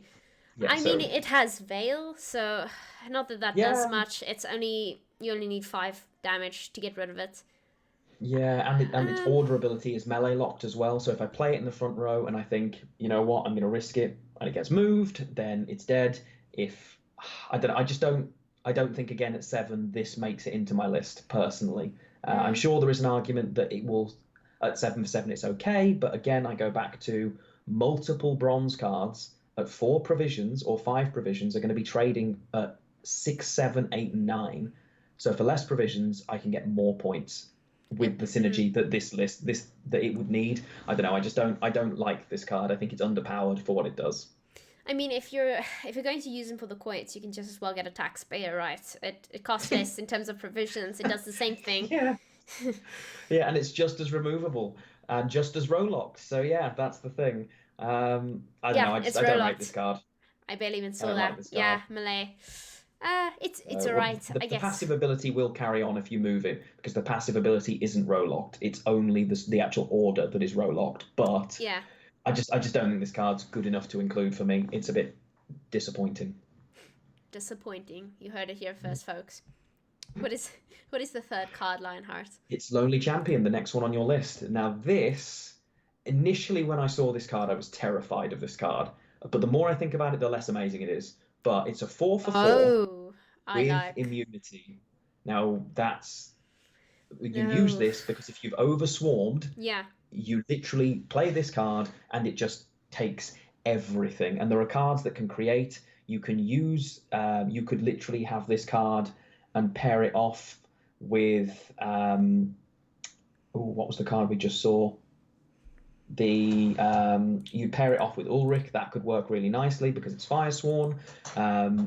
It's not targetable to be removed by targetable things. So cards like that, if they get good, bring Igni back because ultimately you can't kill it any other way. You can't target this to remove it ever. Well, we're not going to be seeing Igni in play for quite some time, I think, merely because of the fact that it's a neutral. But I'd expect it to be so much more for the potential of what it has. 4 provisions. I mean, you include that because it's immunity. The fact you can get rid of all the cards that are swarming your board, put it in and a then safe. Keep swarming more. Yeah, you put it in a safe, if you will, of immunity. If it was Veil, that would be extremely problematic because Veil can still be purified. Veil can still be targeted by Vincent, but immunity, that changes everything. I think I'm going to include an only champion or 2 in my deck. Definitely. Also, stunning artwork. Wow, love the art for this. My gosh.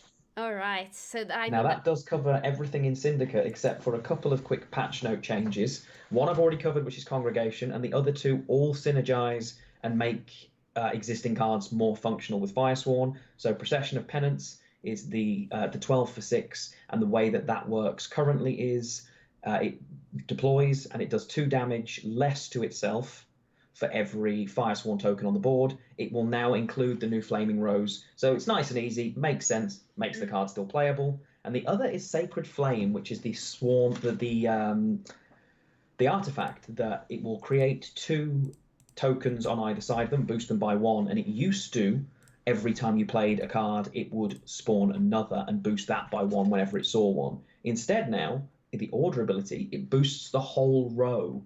Oh. So the new version of this is the deployability is the same, but with whenever part has now gone, and it's an order which boosts a whole row, which in a swarm archetype, pretty nice, to be honest. Not bad at Also, all. only 9 provisions now, so easier to fit in. And that wraps up Syndicate. Especially with the lack of bomb heavers. I quite like this. All right, okay. Interesting meta. Very interesting.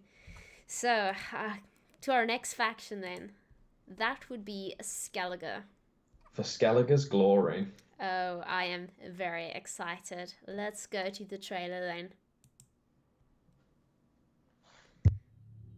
While some fight for honor and others fight for glory, some simply fight to feed life's unbearable pain.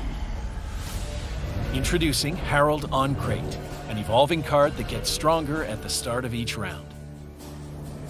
The card depicts Harold's character-defining injury and his subsequent war against Clan Drummond. Warrior at heart, Harold attacks any and all foes, and in his final form deals piercing damage whenever a warrior joins his struggle. On Crate Raiders is one of many new cards created to synergize with Harold, while also fleshing out Skellige's warrior archetype. Harold's grit, issuing from constant suffering, has become a sharply honed edge, allowing him to lead the warriors of Skellige to glory.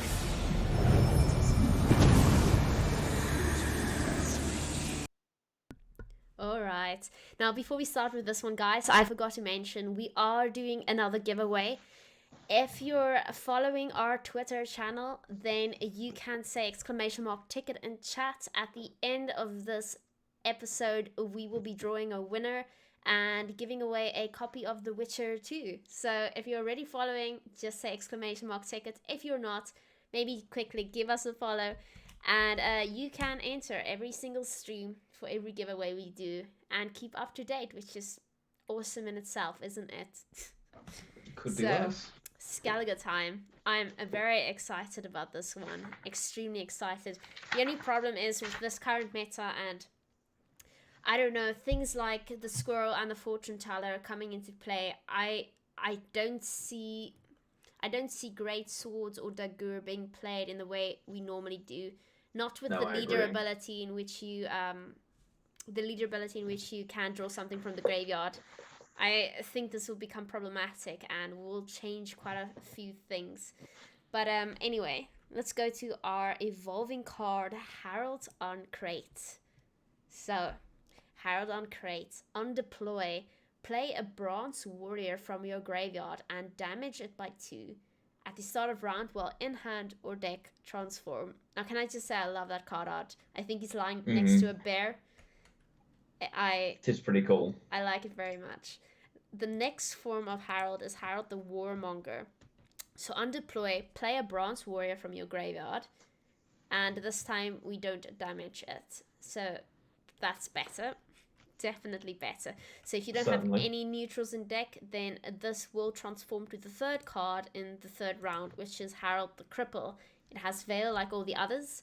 On deploy, play a bronze warrior from your graveyard. Whenever you play a warrior, damage a random enemy unit by 1, ignoring its armor. So I still see great swords being at play here. Maybe just with a different leader ability. I see a lot of control in this meta. I see great swords, not dagger, but we'll get to the next cards when they come. But a lot of damage. What do you think, Lionheart? I wanted Skellige to be better than it's looking like it's going to be. I think Harold is actually better than people are giving it credit for. I like Harold. I think he's really strong. I don't necessarily think you need his third version. I'm not sure how long Skellige sticks with devotion.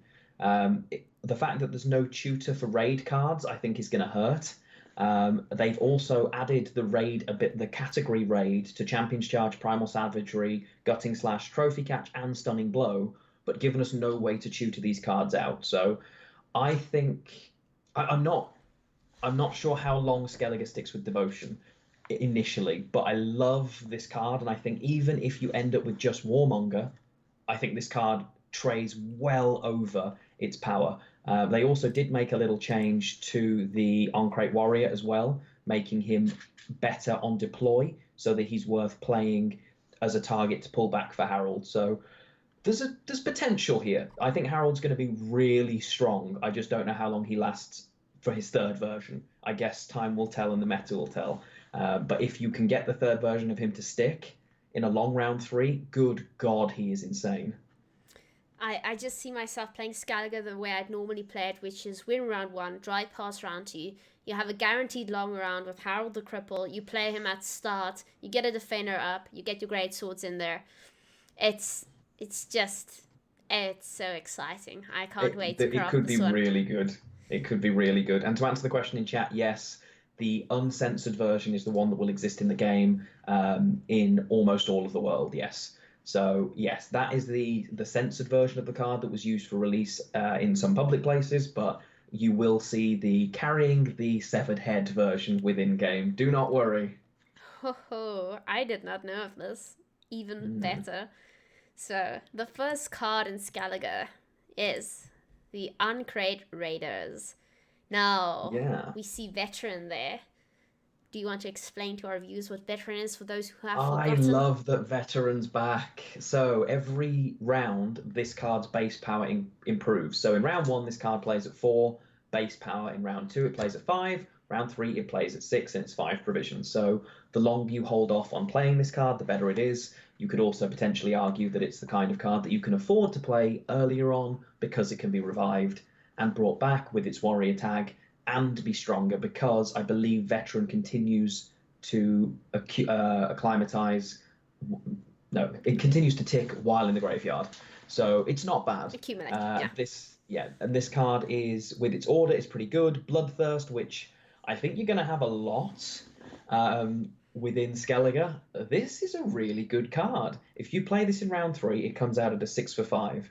Then it's an 8 for 5. With Bloodthirst, it also gains the zeal to be able to do it instantly. So it's a good card.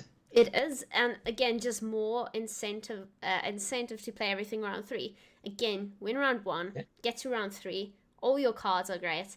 And again, Veteran is definitely a keyword we have to keep our eye on. You're going to include this card because it's a Veteran, nothing else. I quite like this. I quite like it. And again, we see damage. It's all about damage, and therefore great swords need to be in the deck. And perhaps Regas, who knows? Who knows? Maybe if you're going down the neutral route. Oh, yes. Neutral. That's the problem. Okay, and then we have War of Clans now. Ooh, this card's terrible. Not a lot of people are a fan of this one. So War of Clans damages an enemy unit by 2. Death Blow, play a 4 provision cost warrior from your graveyard and give it doomed devotion. Always trigger the Death Blow ability. Meh. It's a lot like Freya's Blessing. Yeah. Except you get your damage too. So you need devotion, obviously, because you can't always kill an enemy, and this is not worth using if you're just going to damage something by 2 points. No, but it also only brings back a 4 provision warrior, and there aren't that many of those that you want to actually bring back. Whereas with Freya's Blessing, it's any bronze card. So that is true. I don't know. I find this one, if you're running this card, you're not running. There's just no situation where you ever play this card. If it was a 4 provision card, you might think of. Even then, I don't think you play this card. I think this card needs a full rework. I don't think this card's good at all. I think this is one of the most disappointing cards in the expansion, and I think probably the worst card in Skellige, although it is tied for me with another card, but we will see. You're going to make Jason cry. I will always be honest, and I think this card is absolute trash. Don't play this card. Righty then. Let's just wait for that card to make an appearance in You watch, Lionheart's it'd be great. opponent's decks and Yeah, destroys him. But anyway, you will see. so Tursik Invader, Veil, and a Veteran. So you're gonna keep this for round 3. You're gonna get 7 for 5. You're gonna get Veil, which protects it. It's okay. It's okay. Yeah. It depends why you're putting it in the deck. I think you can get different costs for that value, but yeah. Yeah, it does exactly what it says in the tin. It's quite basic. I think it's okay. I don't think it's horrible. I don't think it's particularly special. I don't think it's overpowered, but I think it's okay. It's not a bad card. I think it's fine. It's purple. It's a go. It's okay. There you have it, guys. I get Aloy vibes from her, but that's probably just the art style. Definitely. Well, the fact that she's holding her head doesn't help much. So, True. Drummond Villager. This I like. Now this I do like. So, do you want to read that, Lionheart? I can do. Drummond Villager, deploy. Give bleeding 4 to the unit to the right, and then give bleeding 4 to an enemy unit. So this is a bit of a situational card, but it could be situationally 8 for 4. Because the unit to your side may have a shield, may already be dying, may be sat in between a Heme Protectors, in which case you lose all of the loss of it anyway. It's situational. It's potentially risky, but I really like this card. I think the Drummond Villager, certainly compared to some of the other bronzes we've seen in SK so far, I like the Drummond Villager. I think it sees a bit of play. It's one of those cards, because the big problem everyone's going to have is trying to find that balance between, I need to win round 1, but I can't overcommit in round 1 because my cards are better in round 3. So when do I play them? How do I play them? That's going to be the big thing. This is also a warrior, so it does fit that warrior tag for being revived by Harold to get extra value from it potentially, and it's a card that you don't mind playing in round 1. So I think you see a lot of this card if you're going down the warrior route. Yeah, I see myself playing her next to a veiled card. Like they confirmed, you can apply a status to the veiled card, though it's not going to work. So it will still allow you to try. I'd say you play her next to a veiled card, so the bleeding does nothing. You make sure a great sword is in the same row, and then when you apply the bleeding to an enemy unit, you get 2 for 4 there. Sounds great. 8 for 4. I quite like this. I see the damage on the opponent's side as doing a lot more for me than the bleeding to my side will. Even if we don't have a veiled card, it doesn't matter, as long as we have a great sword there. I am a fan of great swords, if nobody has noticed by now. Great swords all the way. Gallagher. True! Exclamation marks Gallagher. Yeah, I see her being played, especially since she's just 4 provisions. And like you said, she's a warrior, so we can make use of the card everyone hates if we really want to. And it's a graveyard synergy there, and it's a good round 1 card. So I think she's pretty good. In certain lists, if warriors stick, I think that's a nice card that you will probably play. Alrighty, so now for some of the best artwork, if not the best in the game. The first premium that I'm going to make in this expansion is definitely Blood Eagle. Wow. Alright, you want to read it? I will go for this one, sure. Echo. Damage an enemy unit by 2 and then play a warrior from your deck with a provision of 8 cost or less. Death Blow. Play a warrior from your deck instead. So that's any. Bloodthirst 3, always trigger the Death Blow. Now, you're going to regularly have that Bloodthirst with the amount of access to bleeding and damage you're having if you're a warrior list, or even if you go hybrid and still play the ships. I think this is an amazing card. Oh, it has the potential to be amazing. The only worry is the conditional Bloodthirst. I think you get it. How many warriors do you want to pull from your deck? Well, a lot of them, because a lot of good cards have the warrior tag. I think you run Blood Eagle if you're running warrior. Obviously, if you're not going all in warrior, maybe you don't run Blood Eagle. But I think this is a good card. If nothing else, the artwork is stunning. Oh. No ifs, Utama. You can see the stream, right, Lionheart? Yeah, everything's fine, yeah. Everything's fine, my side. Alright, great. So, okay, cool. Yeah, I agree. You would have to make use of the warriors in order to use Blood Eagle, otherwise it doesn't really do much. I guess your entire deck doesn't have to revolve around warriors for it to work, but yeah, no, we shouldn't be gone. Always fine. Yeah, no, all good. Okay. Yeah, it's good. It depends what you're running. If you're running a warrior deck, then this is excellent and a must include, I think. Um, Yeah.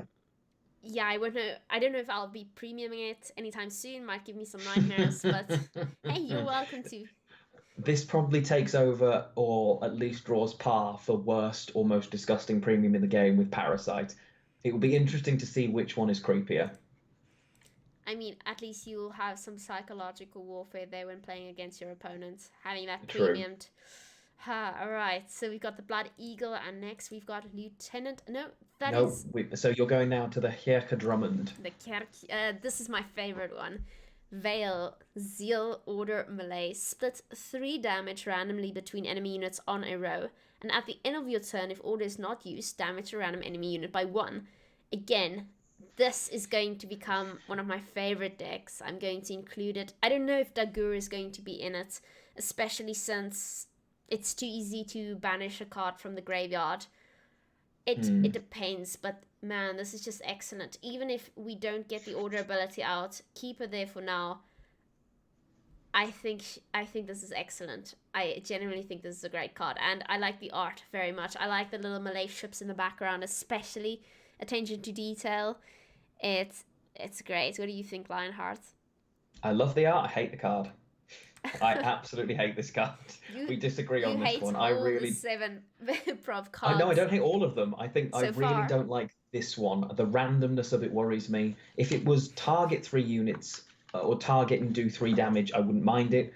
The randomness of it worries me. I'm not sure if this can survive as an engine. It's great. I'm just not sure it ever survives. This is my problem with all of the 4 for 7s except for one. I'm not sure I ever play it. I want them to work. She I has want them to Veil. be good. Well, She does have Veil, but no so one's. she I can't don't be think anyone's locked. poisoning. True. Normally Okay, that's the you problem. can't lock it. That's a benefit. But I'm not sure that you ever play her and don't instantly just hit order. In which case she's a 7 for 7, synergistic 7 for 7. But if you're playing Great Swords, she hits 3 units in the wrong row. You don't gain the benefit from it. It could be good, but the amount of what ifs in this card make me nervous. It is the only thing I would say. Be the wrong row though, because you specify which row and then it's random enemy units on said row. It said split 3 damage randomly between enemy units on a row. True. So you still have armor kind of screws this though. There's a lot of armor in this expansion as well. We'll see. We'll see. We'll see. I think this card's bad. I don't think this gets played for very long, but we'll see. Meet on ladder. We will meet on ladder. Bizarrely, we have never faced each other in pro ranked. That is very odd. Ever. Oh, you know why? It's because we don't play at the Because same we time. don't play at the same time. One day that will happen. Can you Smart. imagine if one of us is streaming and we queue into the other? Wow. Hey, I'm going to be queuing into my mom at some point, and so will you. True. My mom has made pro rank, for those who don't know. Beastie Mom hype. Better than Drift Mom, day 1. Wow. True. Alright. Drummond Berserker. At the end of your turn, damage self and a random enemy unit by 1. Berserk 2, transform into a bear abomination. 6-point card. Not bad. I like this. Not bad. Okay. So you ignore the damage yourself, and because you're going to reach Berserk 2 at some point, then you have 6 points. So I see this as a 6-point card, and you get to damage an enemy unit 3 times. Yeah. So it's got the potential there. The only problem is the engine is risky because it could trade for only its provision cost if it either gets stolen in advance. So this is a really nice target to be stolen if it's at 3. It's so easy to take for Nilfgaard once it's at the right point that you risk it transforming for your opponent instead. So the only problem I have with this engine is the amount of steal potential.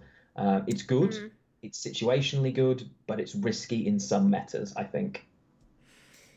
Definitely. It depends why you're including it, I guess. Yeah. All right. Interesting. Interesting indeed. What is our next card? The Drummond. Yeah, the Drummond next. So this is one of the cards we had revealed very recently. It is 3 power, 8 provision, devotion veteran, and its deployability, damage an enemy unit by Skjordel's base power. This is okay, I think, because it's got veteran. It's not terrible. It could come out at a 10 for 8 in the final round, but it's devotion only for veterans. So this only gets played as long as devotion exists, because you're never including this as a 6 for 8. You're just not. So that's the only drawback for me with this card. In a devotion list, you probably include it because it's also a warrior. It's a tutorable warrior as well, with even if you don't manage to get the death blow on the Blood Echo, you can still pull this card out. I think it's good. This would be sort of a 3 to 3.5 star out of 5 star kind of card for me. Yeah, I don't like any cards. I didn't like gambling with the patience type of thing. I would do it with the evolving cards and even use those on the second turn if need be.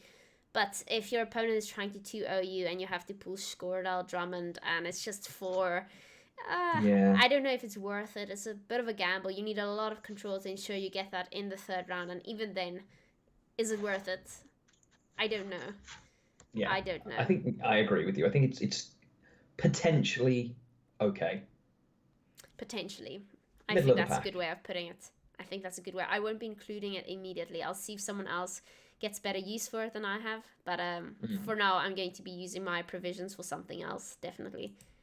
And our last one is Tryggvi Tursach. Now, this has been revealed in our previous episode, but we're discussing it again as it's not a neutral, and it's quite a cool card. This one goes straight in. Veteran.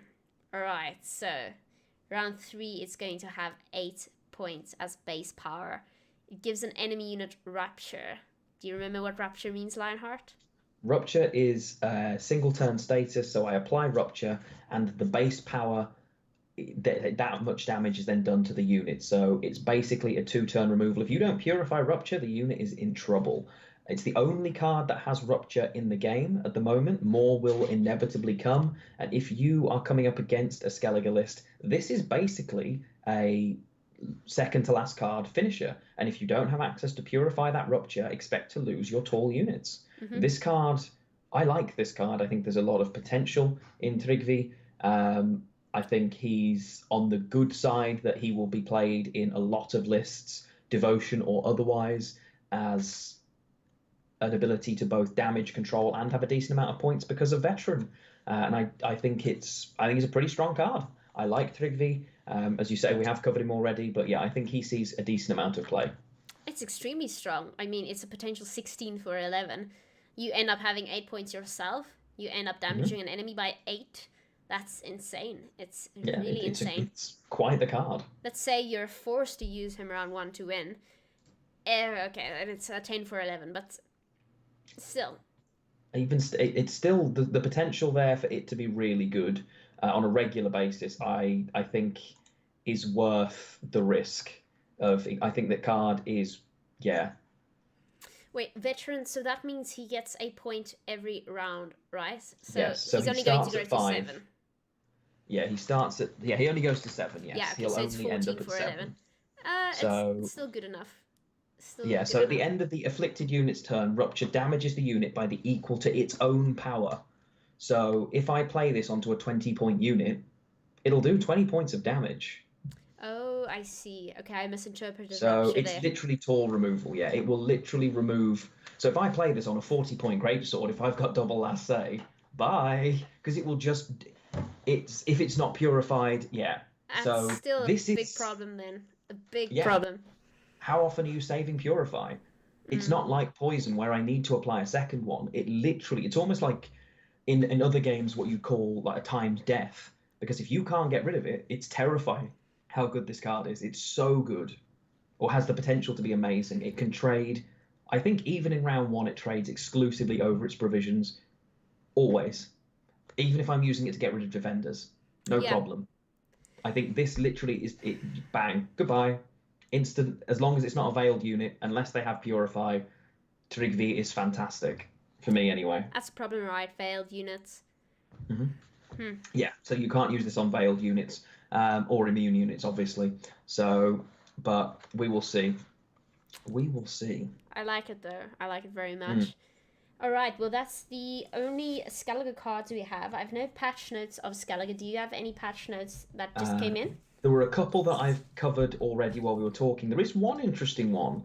There've been a couple of buffs to stratagems. The Mark of Ouroboros has changed so that it now spawns a crow in the melee row as well as drawing and then discarding a card. So you're still not going to play it, but it is a buff because at least it's not zero tempo. At least it isn't a guaranteed lose on even stratagem now. So that's interesting to see that they're making a few changes to stratagems. We know about the Northern Realms one already, so that's quite nice that we've seen that change come in.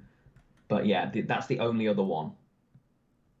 And no, Kiko, it's not base power, it's the current power of that unit. So yeah, if it's a boosted unit, it will damage it by that too. That's almost too good in my opinion. It's almost a bit too good. Very problematic there. That's why there's only one. All That's why right. there's only one card that can do it so far. Okay, well, that is it for Skellige. That brings us to monsters. Yes, now I'm excited. It's all going now. And the most tragic card art, if not the best, at the same time. Here you go, cueing the trailer. Oh, the NL's grace. Their beauty. One wonders how anyone could compare these magnificent beings to vile beasts. Yet if only you knew of the atrocities they've wrought. Introducing Oberon Wirsatah, an evolving card that gets stronger at the start of each round. The card depicts Oberon as he leads the NL in their conquest of the world of unicorns. He excels at commanding the Wild Hunt as they ravage all around them. In final form, he inspires greater ferocity in the riders whenever they appear on the battlefield. Wild Hunt Bruiser is one of the many new cards built to synergize with Oberon and flesh out the monster's dominance and weather-based archetypes. The NL and their Wild Hunt counterparts continue to invade other worlds, adding their strength to the ranks of monsters.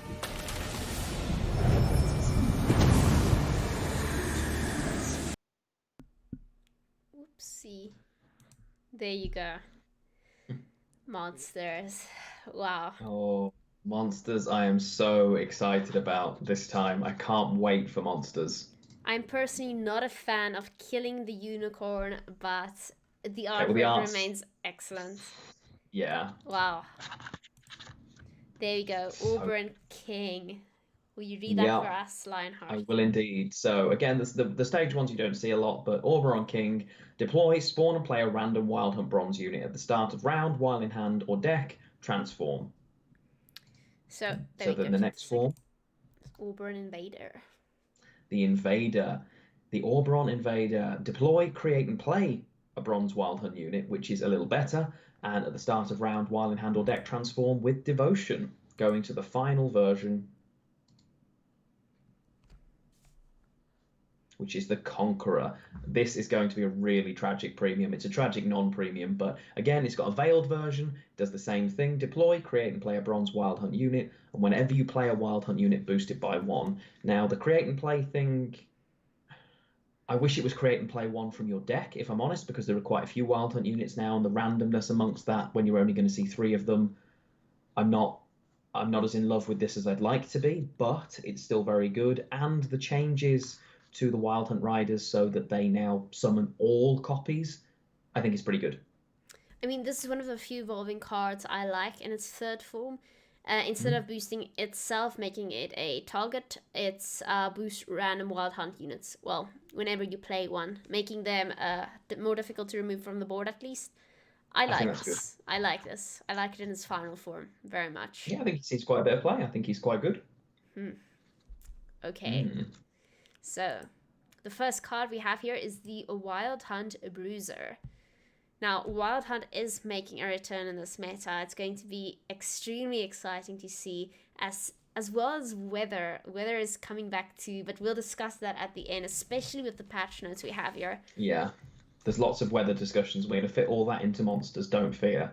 The Wild Hunt Bruiser, this is an auto-include in every single monsters deck for me. I don't think any it doesn't matter what you're playing, you put this card in pretty exclusively, I think. It guarantees to trade for 5 for 5. Minimally, it probably trades for 7 for 5, and it moves a card. So even if you're not getting the benefit of putting it into the frost to get the damage, you're getting movement, which is still going to be really valuable. It's tall enough that it will boost Thrive engines if you're using it, so you don't have to hold it back in the same way that you did with a Drowner. It's just a better Drowner across the board. And yeah, I think this card's pretty great. I really rate this card. I think maybe before we show the other cards, we actually just discuss the patch notes because it has a massive effect on the game, especially with weather. I see there's some confusion in chat. So let's see. Okay, I'll go with the most obvious one. There's no more weather removal cards. They're all being reworked. They say they reworked the weather cards in such a way that you don't have to fear about removal.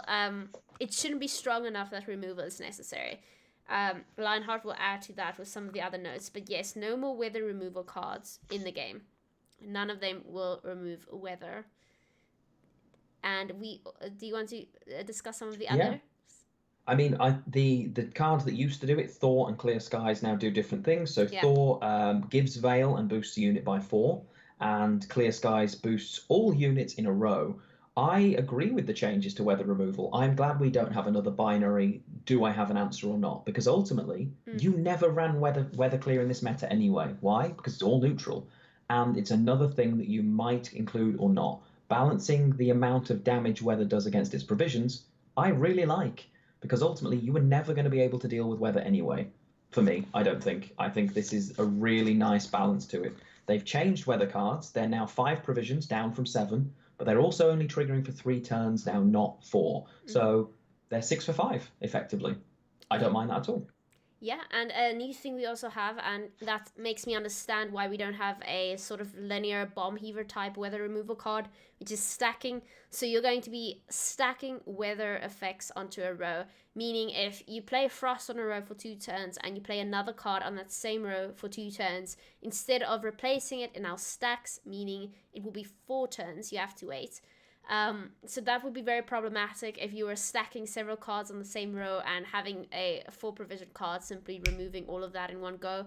Yeah, so it changes the game quite a bit, and that's why this new card will make a lot of sense, especially with moving cards to different rows of Frost. Frost and Rain, it's rain. No, it's not Rain, is it? Frost and Fog, they have changed now. They have switched, yeah, which makes good sense on a lore basis. Wild Hunt needs dominance, and Wild Hunt uses Frost, so why would the Frost not target the tall units to help synergize with dominance? It just makes good sense. It's an easy switch to make, and it's much better. Wild Hunt having to spawn Fog feels weird. So yeah, I kind of like this. I'm surprised it wasn't the case always, but it's great that they've changed it to sort of fix that. Yeah, we're heading back to open beta, it seems, but I like it. I like Weather it a is lot. back. They've changed a few other weather cards as well. Crimson Curse and Blood Moon are now slightly different. Crimson Curse now spawns 2 Ekimaras when it's deployed, which sort of deals with the 0 tempo issue. It hits for 5 rounds with Blood Moon, but it gives bleeding to a random unit on the row for 2 bleeding. If it's already got bleeding, it damages it now. It's kind of a buff, but I kind of don't enjoy it at the same time, because if random is anything to go by, I'm going to keep killing the units with bleeding and lose the bleeding value. So I'm not sure I still play Blood Moon, if I'm honest. I never would have played it, but yes. Yeah, that's true. That's true. And one other weather card, Ragnarok. The Ragnarok is now different. It doesn't last forever anymore. Ragnarok spawns Cataclysm.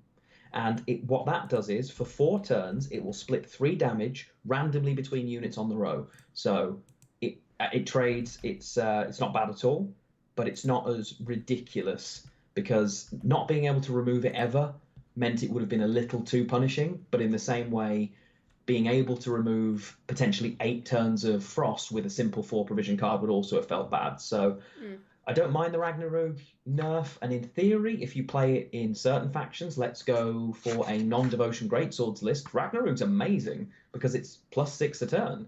So I don't mind Ragnarok still, but it didn't see play anyway, if we're honest. It didn't see a lot of play before. I think the rework is okay, but I'm not sure how much you see it even still.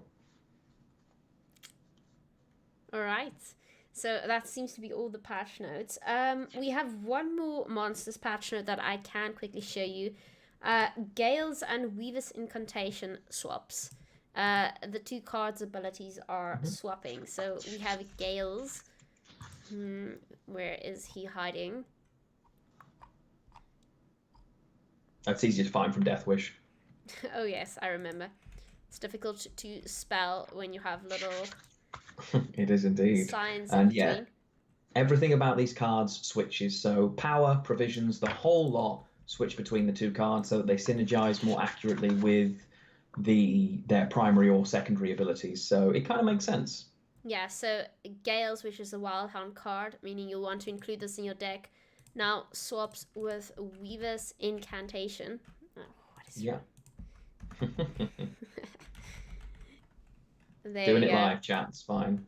Weaver's. Okay, so now Gale's will consume a unit in your hand and draw a card. I quite like this, and I think it makes it makes it more meta. I think we can now add the Wild Hunt card to your deck if that's what you're going for. And it makes sense that Weaver's is more of a Death Wish card than a Consume. Yeah. I think this is okay for in a couple of ways if you're going to run this in a Wild Hunt list, simply because A, you want the Wild Hunt tag.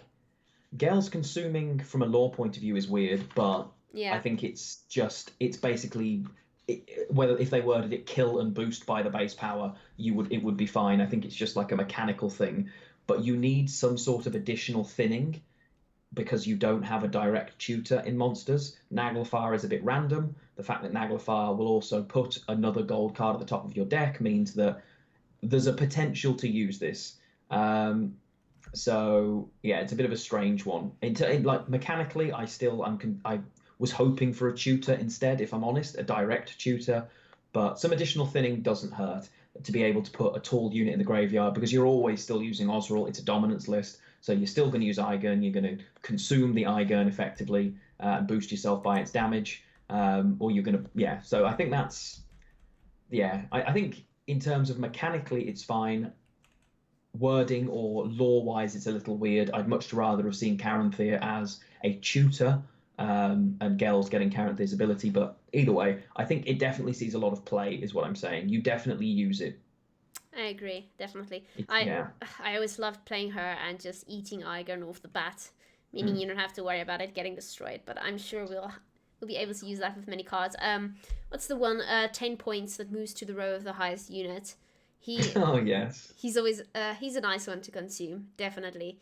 You want him Count Caldwell. Yeah, Count Caldwell. You don't want him on the board. You just want his points. I've won so many games with my opponents misplaying Count Caldwell. I gotta love him. But yes, I know what you mean. Alright, so our next card is Red Riders. So this makes sense now that you know what that does. You have Spawn Frost on an enemy row for 4 turns. And Spawn Frost on both enemy rows for 2 turns. Now, Lionheart, why is this card so great? I love this card. What happens when you decide to go for the second option?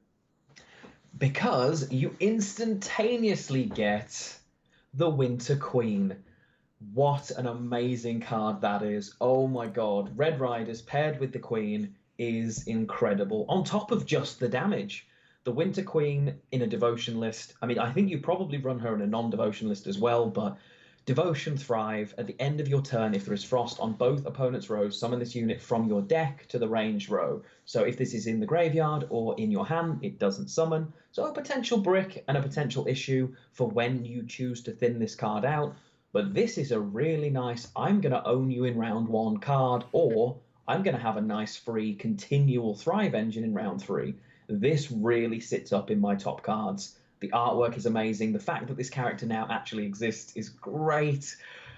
Everything about this is brilliant. And I think Red Riders was good already, and it's now even better. This is effectively a monsters version of the Shipping Syndicate or Ailerin, but it's better than both in all circumstances. Exactly. I could never see myself in playing a Cash Syndicate list before I actually played it. but it just didn't make sense having a 9 prov card for 3 points.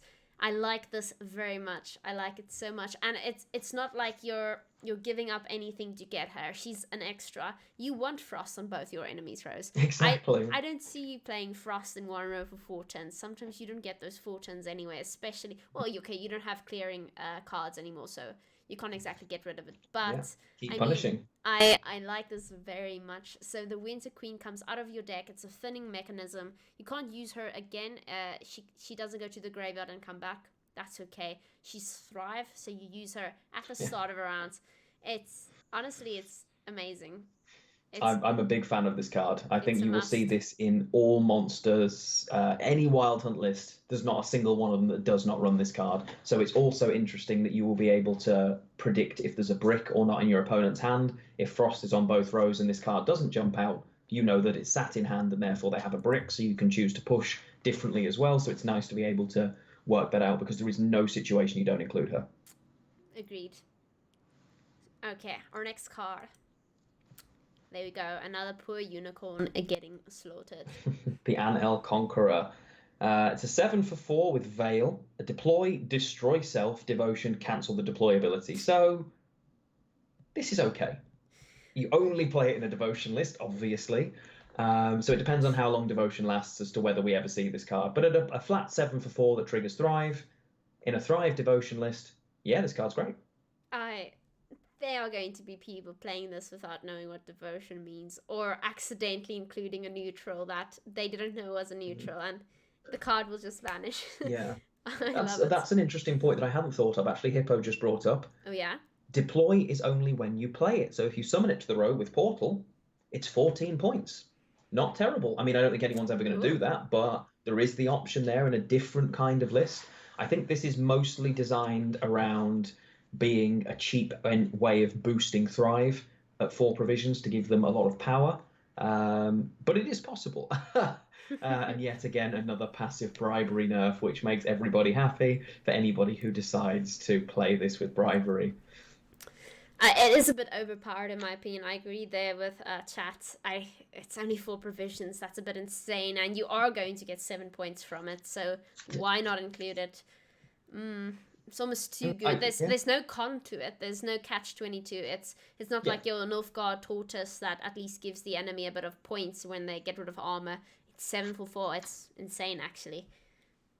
It is really good, yeah, and it's got Veil. I think this card, if it didn't have Veil, would be more balanced, but it feels like the new cards 7 for 4 is roughly where they're looking to go. So yeah, it's definitely strong. It definitely comes into your list if you're playing.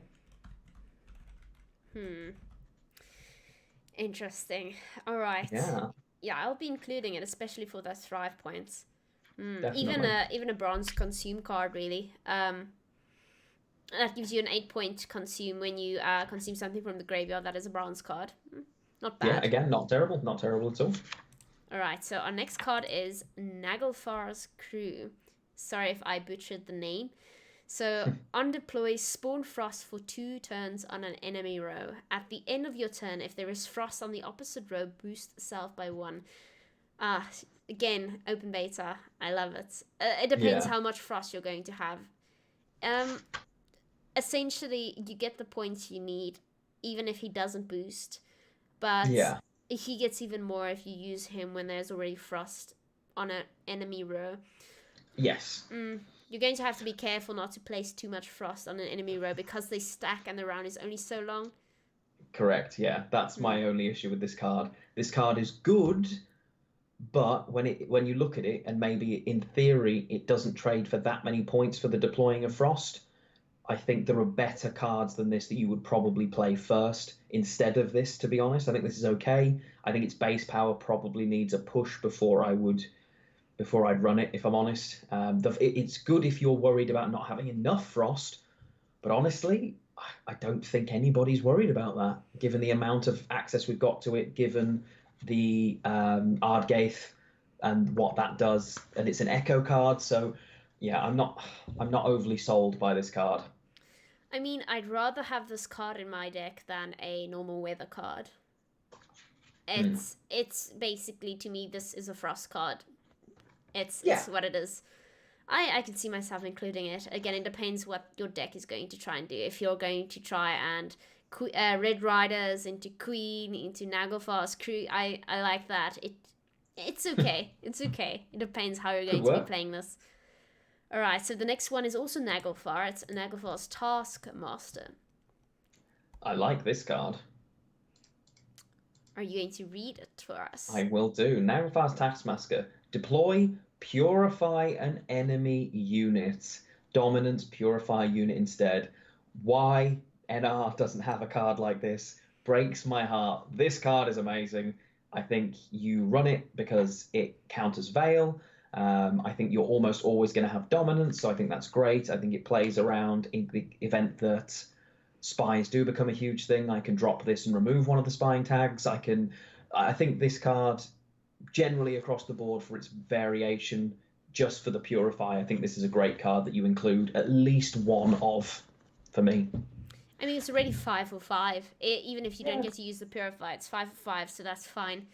I like the Purify, especially the Dominance one, where you get to purify your own units. So if you're playing against Nilfgaard and you're going up against Spying, there you go. Yeah, makes sense. I think it's a good card. I think you include it. I wish there was a Wild Hunt tutor card. And I'll keep saying this. If there was a specific tutor card to pull Wild Hunt cards out, this would be even better. I think you probably have to risk running more than one of these to start with, even though you only want to run one of these. But we'll see. We'll see. It's definitely a good card. Alright, so our next one, interestingly enough, is the Echo card. It's Ard Gaeth. Again, a lot of frost. Spawn frost on both enemy rows for 3 turns. So that also immediately gets your queen out, if you think about it. And that, until we had the queen, this card wasn't good, because this card was almost a 0 tempo play, and the frost would potentially hit, so it would have hit maybe a 4 tempo. Now with the queen, you can afford to play it both times effectively. You can spawn the frost on both rows, and if you're using it in round 1, you're using it to thin your deck with the queen. If you're using it in round 2, you're using it for Eredin spam. So I like this. I really do. I think this card now has a bit more potential, and I think you do include it now. Yeah, I'm trying to compare it to Red Riders, which is 6. You also get Spawn Frost on both enemy rows for 2 turns. I could very well just include 2 of these instead of the Echo one. I don't know. Is that enough frost to get you through? It depends on how much frost you want. Ardgaith at 10, being able to do it twice is pretty nice, because it's 10 provisions to play it twice rather than 12 provisions to play that twice, and I get 2 more lots of frost. So I guess it depends on if you're going to use both. Yeah, I'll have to see. It's a good Echo card. It's just, it seems with the abundance of frost, we're not going to be running out of frost anytime soon. So that's the hope, right? Shuffling that back into my deck isn't necessarily something I want to do. Maybe I'm going for a different card I want to pull. Maybe. Yeah. Okay. So then we have not bad. I love this one's art, by the way. The Aperian Phantom. That's the one. Basically like a wild hound, but the best wild hound. So. Very true. Would you like to read this one? Nope, I don't want to. Okay. No problem. Aperian Phantom, Veil, Zeal Order, damage an enemy unit by 3 at the end of your turn. If the order is not used, boost self by 1. It's another 7 for 7 with potential considerable engine with Veil. And again, it's another one that I think is at best okay. The problem with monsters is this now instantaneously means, because it's a 7, I can't play Penitent anymore. And I'm not sure this sees as much, because monsters relies on its 7s in some lists. I think this gets played less. I think this is okay. I don't know. Again, I'm not overwhelmed by this card, if I'm honest. I think it's all right. I'm not sure I play it. I think it's situationally good. I'm trying to compare it to the normal one. This one, the Wild Hound. It's 5. You still get at the end of your turn boost self by 1, but it has to be because of dominance, which isn't normally a problem with monsters. Yeah. I'm trying to see why you would. why you'd give 7 provisions. I mean, I guess you still get to damage a card by 3. Yeah, it's still a 7 for 7. You still might use it. I'm not sure with the risk of, am I cutting Penitent and the Beast potentially to include this card? No, probably not, because I'm not convinced that I'm going to want that in at 7 in monsters. That's the only problem. So for me, this sees a lot less play. So far, I've liked the Skellige one the most. I've liked the Nilfgaard one the least because of its randomness. This is Vale. It should be fine. I could see myself including it. Would it count as a Wild Hunt card? Wild Hunt. I think so. Yeah, I'm pretty sure it's got. Let me check, but I'm sure it's got the Wild Hunt tag. Oh no, actually, maybe it doesn't. Thinking about it, it would help. Yeah, it does. Beast Wild Hunt. Yes, it does. Its secondary tag is Wild Hunt. So yeah, it does. Okay, I can see myself including it then, perhaps because of synergy reasons. We shall see. Let's go to our last one and maybe the most exciting, Eredin. Oh, here it is. Yes, the big lad is back. The beta artwork and staying true to that makes me so happy. Eredin Break Glass. And yes, I'm saying it like that deliberately. Deploy Spawn Frost on an enemy row for 2 turns. With dominance, increase the damage dealt of Frost by 1. This is going to be interesting as an all-out Giga 3rd round Frost list. For me, I think this is my new Caranthir target behind a defender, and I think my Frost on both rows is now triggering for 5 damage per turn. I think this has the potential to be terrifying. It's scary. When you explained your Caranthir target, I'm trying to think what could be better. You have Kiki, you have Living Armor, but this is 5 per turn, potentially. Yeah. And in a long round 3, if this sticks, it's kind of... It's a little scary. Now, obviously, there's the potential for them to be removed. There's the diminishing returns of if we've got shorter, lower units and no tall units, I'm losing value on this. But yeah, I think this will be really good fun. Are you going for 3 Eredins? Definitely with Death Wish, Bassaside, triple. Yeah, Death Wish, triple. I think you will see people playing it. I think there are other versions that people will just double instead. But we will see. We will see how that works. And yeah, I'm not worried about the deployability. It's the dominance factor. As long as you have dominance and it's on the board, it didn't need to be played. So with 3 of them, I'm not worried about the spawning of the Frost. I've got all the Frost in the world. It is about the dominance. If I've got 3 of these, Frost increases its damage by 3. So yeah, it's per turn, ticking at potentially 10 points. If I've played the Ardgaith, that's a lot of points to try and tempo, and there isn't a card, even the engine-wise from Kiki Queen, which unfortunately, as much as I love the Queen, I don't see Kiki getting any play next season, at least until the very end, and even then it will only be surprise value. I think this is going to be one of the scariest engines in game if you can't answer the low-powered Eredins that you spawned. But we will see. I'm certainly going to be trying it. Chat has a point though. Caranthir spawns, not plays, right? Yeah, he does, yeah. So, but that means you lose the deploy effect, not the dominance effect, because the dominance effect is just about him being on board. Okay, I see what you mean. Yeah, so I don't get to keep putting Frost, but I've got enough Frost. I've got Frost for days. Yeah. I can literally drop these guys down, and all of a sudden they're pretty terrified, because even in the first turn, I'm guaranteed that I've got 2 of them, because I'm going to Caranthir, and then I'm going to lead a Caranthir. There are 2 of them on board. The first one spawned. If there's already Frost on board, you're in an interesting position, for sure. So I think this has the potential to be terrifying if you can't answer it. It's going to be one of those weird things that could carry around 3 on its own. We shall see. We shall see. Exciting times. Alright, that has been it for monsters. We've already discussed all of the patch notes. That brings us to Northern Realms. Alright. And cue the trailer. Once upon a time, a noble prince was unjustly exiled by his father. he went on to meet a beautiful maiden. Their love was great as their ambitions. One might even say their methods were breathtaking. Introducing Viraxis, an evolving card that grows stronger at the start of each round. The card depicts Viraxis as a young prince who is then exiled by his father, only to return and claim the crown of Carrick for himself. While in exile, he learns unconventional techniques that allow him to reset the order of an allied unit. In final form, all allied units automatically benefit from his zeal.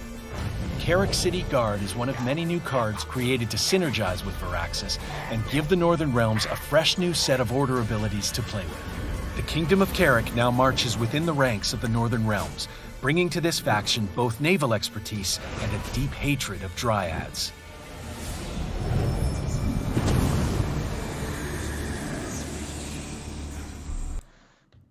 Alright. This is personally my favorite one. It's bringing back Northern Realms. Northern Realms is back on the menu. So much potential here. So, would you like to read that, Lionheart? So we start with Viraxis. Prince. Order. Reset an allied Northern Realms unit's order ability. At the start of the round, while in hand or deck, transform. We then move on to the next stage of Viraxis, which is Viraxis the Outcast. Formation. I love that this has formation. So again, formation is a Northern Realms ability by where if you play it on the melee row, it instantly has Zeal effectively. If you play it on the back row, it boosts by 1 but doesn't have Zeal. Order. Reset an allied Northern Realms unit order ability and give it Zeal. Devotion. Transform into the final form of Viraxis. And the final form of Viraxis is Viraxis the King. Reset an allied Northern Realms unit's order ability and give it Zeal. Whenever you play a soldier, boost it by 1. I love this card. It's insane. And the example in which they gave it was also very interesting because you want this on the board as quickly as possible. They had it on the board and haven't used it yet. So the idea was to take a bit of a chance, try and keep it alive as long as possible, and then only later play something like Anzi's or the Baron or anything your heart desires. Yes. My gosh, double Anzi's. Can you imagine? I think Anzi's is probably your primary target. Selkirk is also in there, interestingly, but there is a new queen in town, potentially, with Ildiko as well, who we will cover shortly. She is another very nice order ability that you might just want to replay. I think Anzi's is better, but Ildiko is definitely at least another option. We can discuss her now, even. Yeah, Ildiko. Order. Boost an allied unit by 5 and inspired. Whenever you play an NR unit, give it Zeal, which means formation automatically doesn't matter. You play all of your best cards for the +1. I can play Anzi's back row. Bang, he's an instant 5. And she gives him Zeal. Amazing. If Viraxis is on the board as well, Anzi's comes out at 6 and Zeal. So all of a sudden, she can then use her order ability to boost. You can do it again, guaranteed Tor removal. There's a lot of potential if this card survives, is the big thing. Yeah. Does it survive? That is the question, isn't it? I definitely see Defender being necessary in Northern Realms. I agree. I agree entirely. I'm hoping people will be spending so much time in this new meta to first work on their own decks in a very greedy monster way that doesn't really interact in a controlled way. So I think keeping cards alive will be easier at first than it will be later on. Yeah, I think a lot of people aren't going to know, especially to start with, what do I use my removal on? Because do I deal with Ildiko? Do I deal with Odo for the people running Odo? What about Anna? What about Bellahoon? What about... There's so many cards all of a sudden you're thinking, I've got to remove this card. Then how do you deal with... That's the thing. How do you deal with all of the things that it's throwing at you? it will be interesting for sure. I like Ildeco as a card. I think it's pretty good. I certainly think you see a lot of it to start with, especially if you're running the devotion lists. Devotion is going to be a struggle for NR without Purify. I know Jason was teasing the idea of streaming today, and he made one of his now famous Twitter polls, which I love, by the way. And there were two options: yes, you should stream, or give NR Purify. So that's Jason all over. I think at some point we will inevitably see a Purify turn up for NR. I want to see how viable NR is without one. I will certainly be trying it because I love Northern Realms, and I'm so excited for what it can do. It's odd that they haven't included one yet. We do have Kudak, but it's not the same amount of control you'd like. It's too big a card, and you need to get two poisons next to each other to really have a sort of effect you want. It's okay. I think we'll definitely see one, especially, hopefully, because this time the community wants it. Or the fact that Slimer has noticed and made a joke about it. Perhaps he likes teasing. He does like teasing. True. Okay, so the next card is the Karak City Guard, which is a woman, by the way. Yes. This rather intimidating lady here has Veil.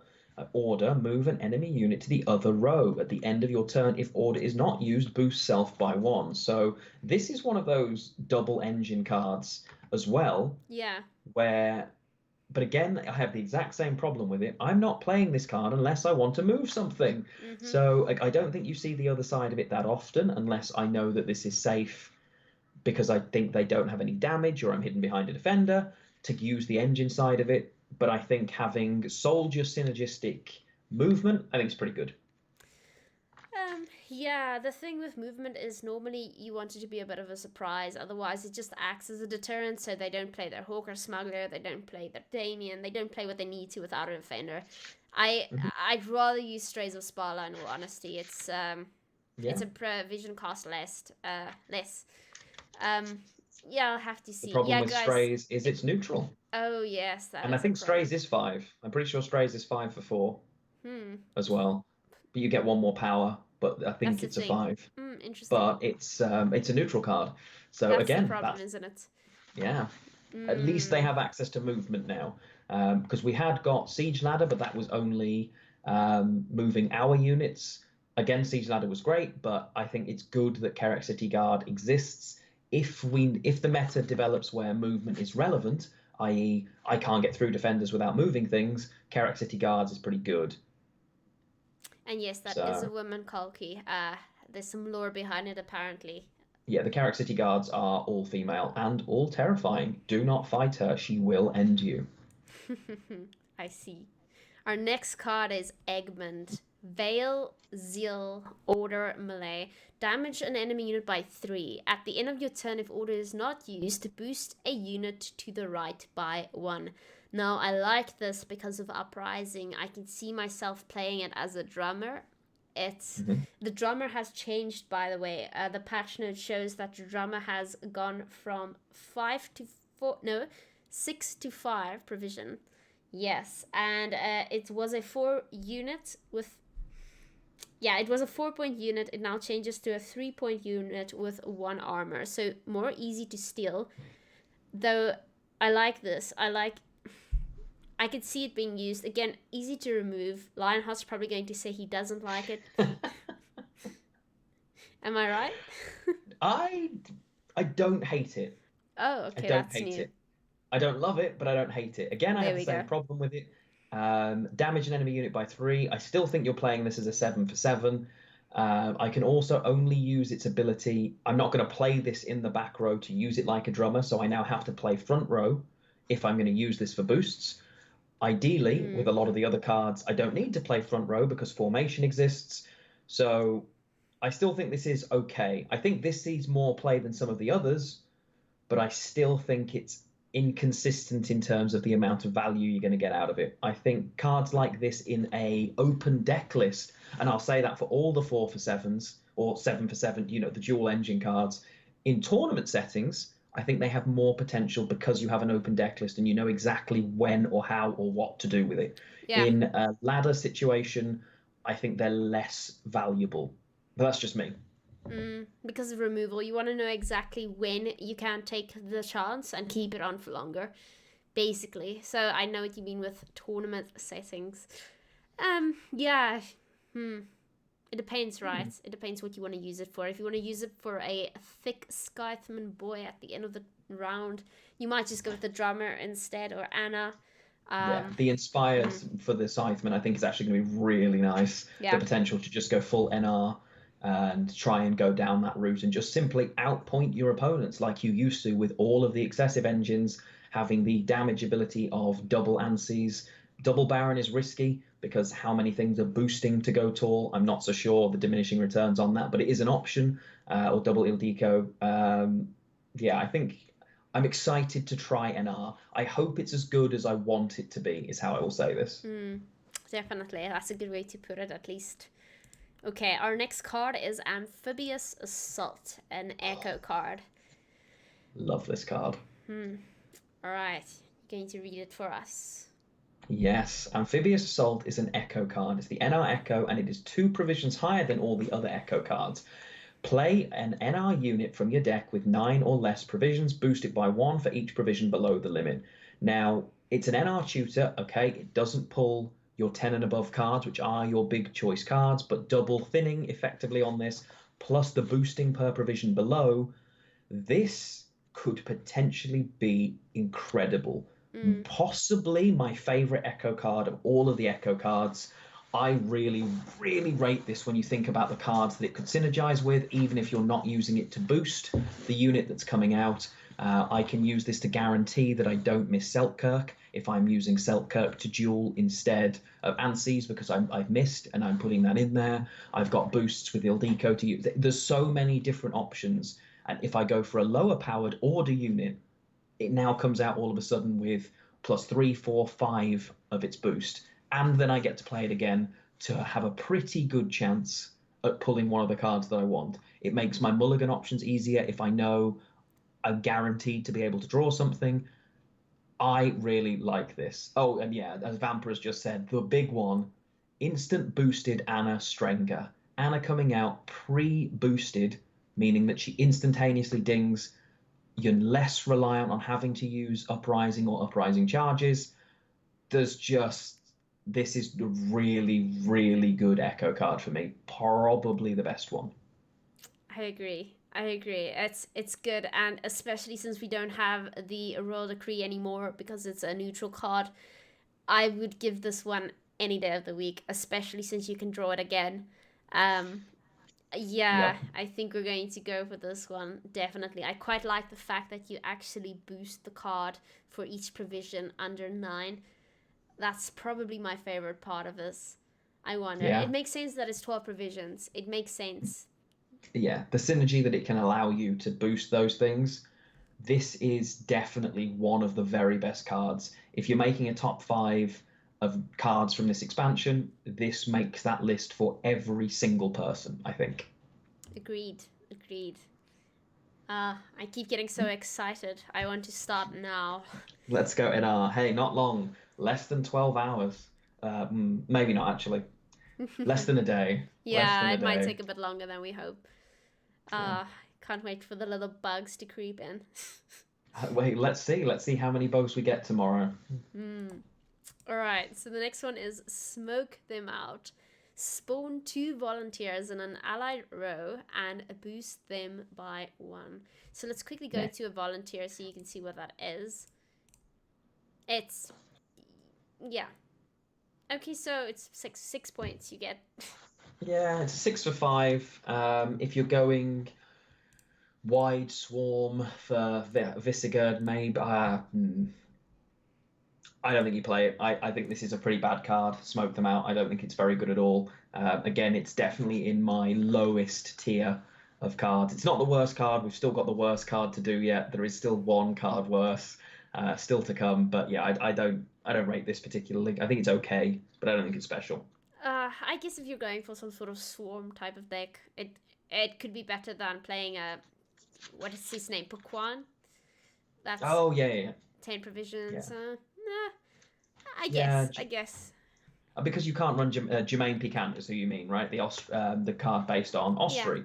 So yeah, if you're going for sort of wide mid-range, boosty, maybe I'm not sure this trades for enough points, but there's a chance. There's a chance that it sees some play, but I think it's a little underpowered for the amount of points it's going to give us, considering how much better everything else is in the expansion. The other bronzes that have come out are trading at 7 for 4. This is trading at 6 for 5, so it's 1 power less and 1 provision more. And it's a warfare card, so I guess I can tutor it, but nah. Oh, that's the other thing about Amphibious Assault that I love. It's a warfare card, so I can guarantee that you draw it by running the Talus. That's the other thing I adore about that card, by the way. It's warfare. Why don't I have the Talus here? That's because odd. he's an old card. Ah, alright. Oh yeah, they changed it. Okay, so the next one is Kerak Cutthroat. Kerak Cutthroat. Another formation card, but again, remember formation, depending on the other cards, we may be able to instantly zeal all of these things. I like this card actually. Order, give an enemy unit 3 bleeding. So it's either a 6 for 4, potentially a 7 for 4 with repeated damage.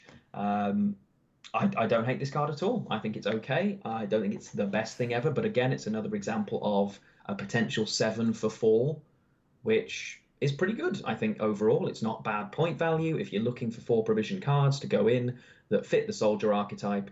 Also has the bandit tag, interestingly. So this can be used in a neutral bandit list if you are running the name of the bandit leader that creates, has missed my mind now, but it's a pretty good card overall. I quite like this card.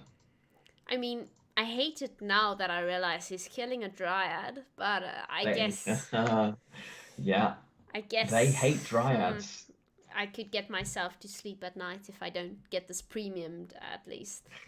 Yes, the enough. Karaki don't like dryads, but I think it's a good card. And yes, Gascon, thank you, Ish. Gascon is the card I was talking about. To be fair, the dryads don't like them either, so... There you go, you see. Alright, our next card is Kerak Frigate. So, on order, spawn a volunteer in this row, which is that 2-point card you saw. Crew, at the end of your turn, refresh this ability. What does that mean? Does it mean at the end of every turn or just at the end of the turn?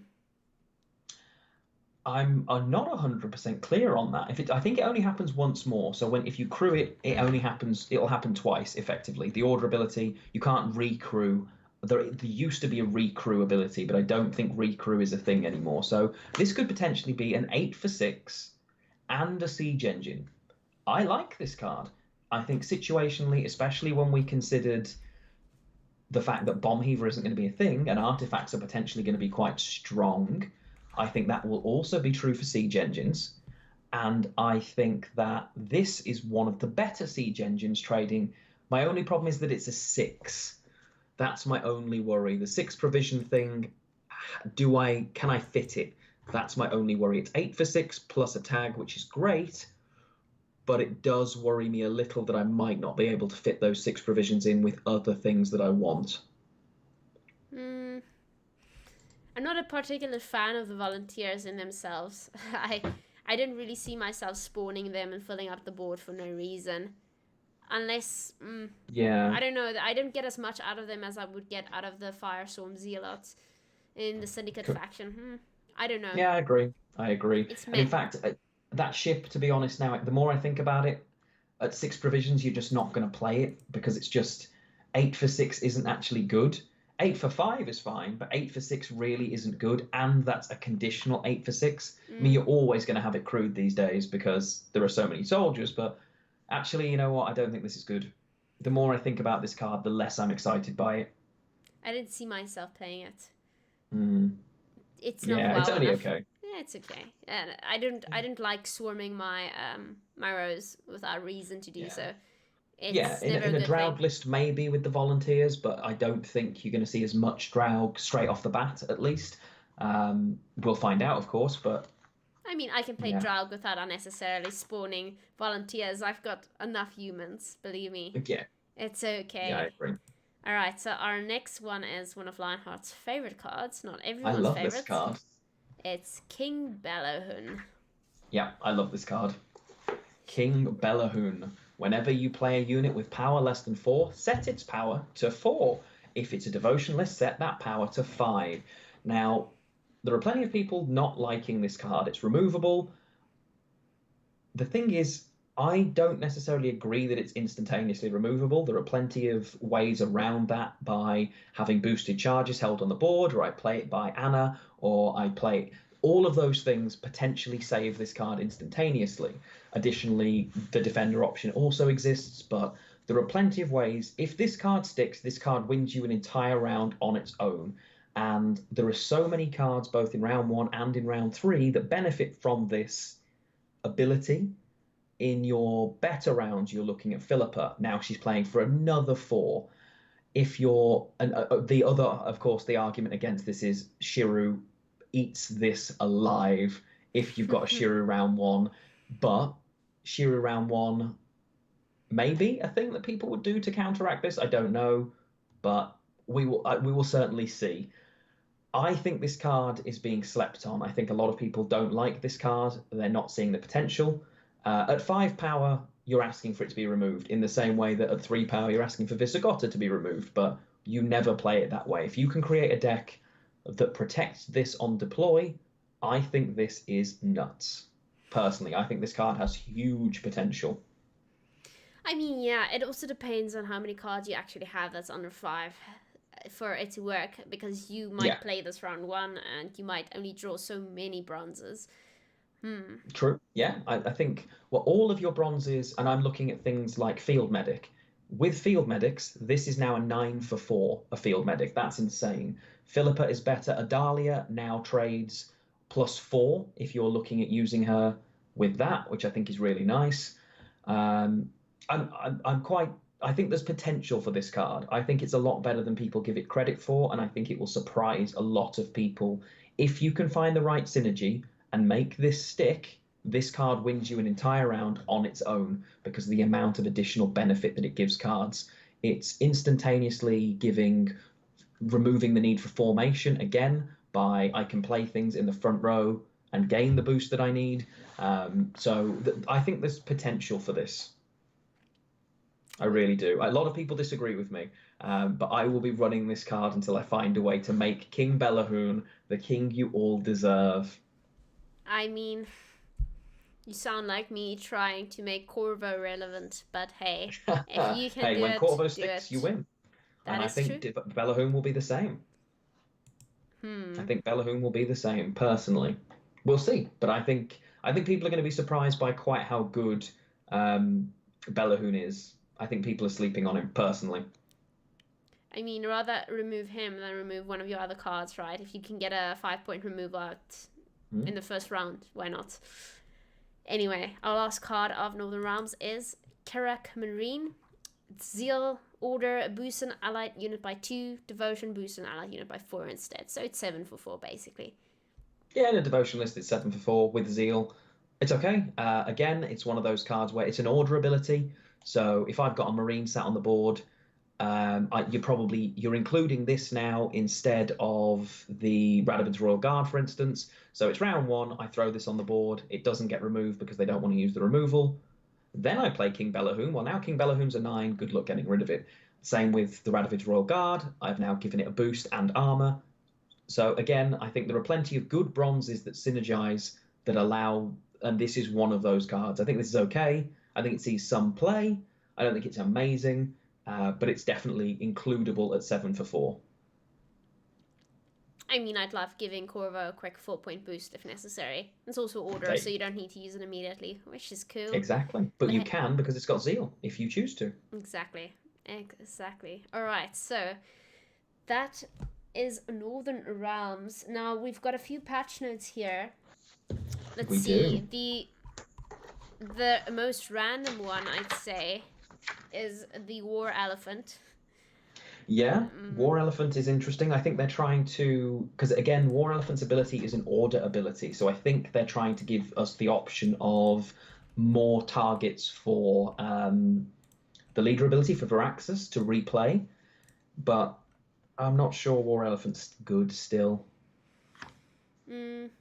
Yeah, they're changing it now so that you can damage adjacent units by well, you can. They changed 4 to 8 basically, so it has the potential for a lot. It's still a big unit, so Yeah. that makes it a bigger target. Yeah, I mean, it's true. The problem with it is if it's crude, and that's one of the things you're looking at. The smoke them out card spawns you 2 soldiers. So if I play the War Elephant between them, because it's crude, it now doesn't damage those units. So I don't need to worry about shields anymore. It gets the crude ability, but effectively I'm now having to run 2 bad cards to make one of those bad cards not quite as bad. I mean, yeah, so the change is it's exactly the same, but it gains crew. And if it's crude, it doesn't damage the enemy units. So the enemy units continue to live, and it still gets the boost. And I can refresh that ability if I'm using Varaxas. So potentially, all of a sudden, instead of a 16, what have I got? Yeah, I could have a 16-point War Elephant. It's still bad. I still don't think you play it. I wish you played it. It's still bad. You're playing even further into tool removal. Just meh. It's not good. Yeah, I don't know. I'm not a fan of big cards, again, because of tool removal. I'd rather invest in something else if I have 12 provisions on my hand. I mean, if you have Lost Say, maybe. It's still order, though, so... Yeah, I agree with you that at 12 provisions, this just simply isn't going to make it in.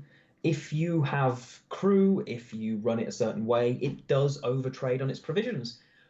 But less consistently than a lot of other high-end cards. The only thing you would say is it's got a siege tag, so maybe you synergize it with that, but I just don't think this is... Yeah, no, not for me.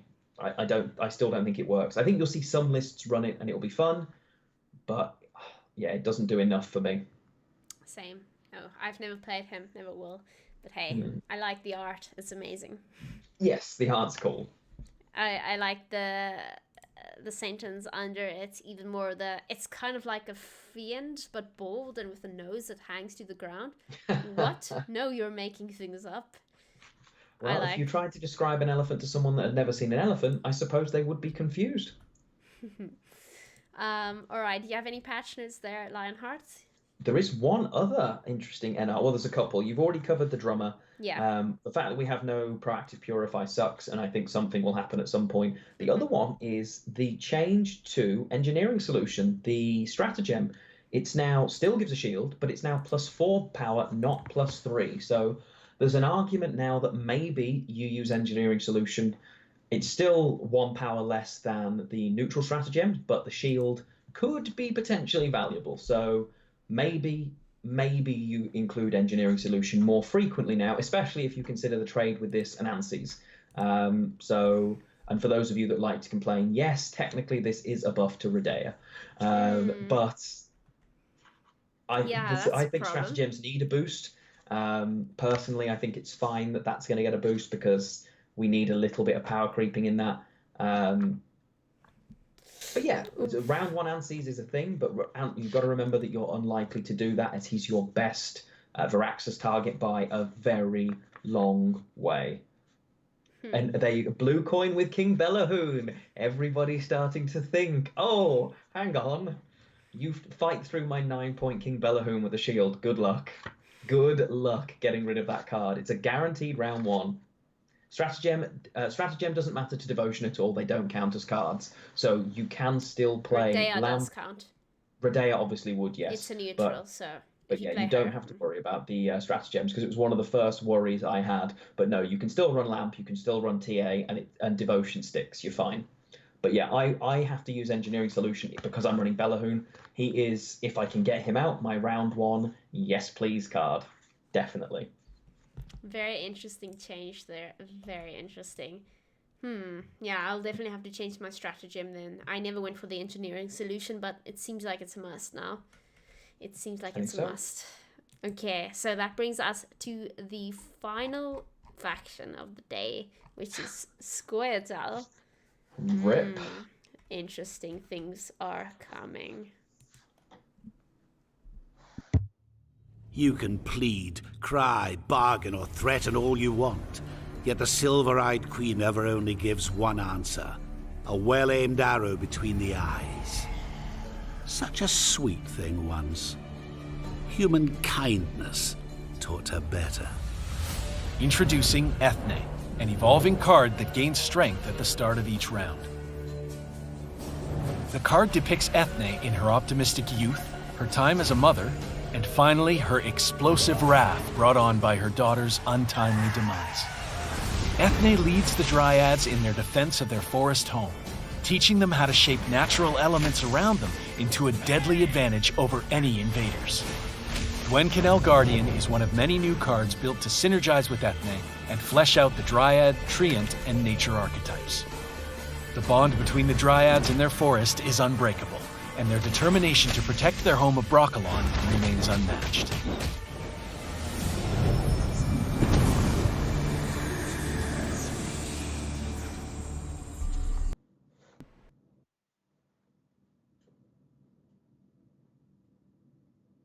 And you're muted. I can't hear you. Symbiosis, I said. And then I There was we about go. to make a rather corny joke by saying, let's address the war elephant in the room. Harmony Lord. nerf. No, you laugh. This is what we do on shows. Haha. So funny. Harmony nerf. So, interestingly enough, they made Harmony row-locked. Meaning, Yeah. if there's already a dwarf on the board, you still can't trigger it by playing a dwarf in the other row with a different Dryad. It's such a huge nerf to Harmony. It plays into road destruction. It limits. It probably takes 25% of Harmony's power away. And honestly, I don't think it was necessary. I wish they hadn't done it. It'll be interesting to see. On the plus side, at least we will be able to experience the new Scoia'tael cards. My problem is they're not that great. So, So for those of you who don't know, row-locked means if you've got Waters of Broccolon in the melee row and you play a elf in the range row, it doesn't trigger the Waters of Broccolon in the melee row. But if you play an elf in the melee row thereafter, it doesn't trigger either because you still have an elf on board. Meaning you play all your Harmony cards in one row if you want to use them. I think we're going for mid-range decks from now on. I don't think anyone will have just Harmony, especially not Echo, seeing that the squirrel is a thing. But hey, maybe you get away with it because of Devotion for now. Possibly. And Symbiosis isn't bad. It's just Symbiosis and all of the cards that really function good. with it are just a worse version of Harmony. And now Harmony's weaker. It's a swarmy version of Harmony that has potential, but it's more conditional than Harmony was. It has less tempo than Harmony did. And Harmony is now worse in a hybrid version or on its own. So I think Scoia'tael ends up as the worst faction this expansion. By quite a way. I think Scoia'tael literally falls, and it's not that. I don't know about this. So I honestly think Scoia'tael is going to struggle here. I think Scoia is going to fall hard. I don't know about this, especially with Shiru. I don't know. Shiru is its only saving grace, but Shiru is neither Harmony or Symbiosis. I think you could see some Symbiosis lists doing quite well, but I think they would be conditional. I think they would be beatable. I honestly, there's a lot of variety and there's a lot of potential in it. I don't think it's got the points. I think Scoia ends up low tier. I really don't think you see Scoia'tael anywhere near as much as we have done. I honestly think it falls away in the same way that Syndicate did for 6 to 8 weeks after Cash got nerfed. Not because Syndicate was bad, because Syndicate now took thought, more thought than it had, because you've always been able to play Harmony. It was your guaranteed easy play, even though Harmony was nowhere near as easy as people make out it was. I think just on the basis that it's now, I have to think about it, genuinely, I don't think we see, like Ethne, the first card that we're going to see here, that we've just seen the evolution card. She's amazing. But at the same time, she's probably the one we'll see the most as a leader, and I think she's one of the weakest.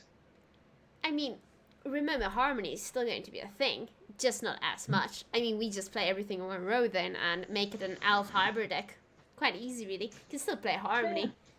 I just don't. It's just not very good anymore. Just don't do it in rank 30. Up. You know, you need to know what you're doing. You need to play everything in the same row in advance. Play everything range row, so you can play the Treant board there. You can play everything you need, Puffco, blah blah blah. But No, I think you're going to be I surprised to see I that's not hope the I'm case. wrong. I don't want Scoia'tael being nerfed to death. We went through a period, and Skellige is still recovering. Skellige was amazing. Skellige got nerfed to death. Skellige is still only okay and is very one-dimensional as a result.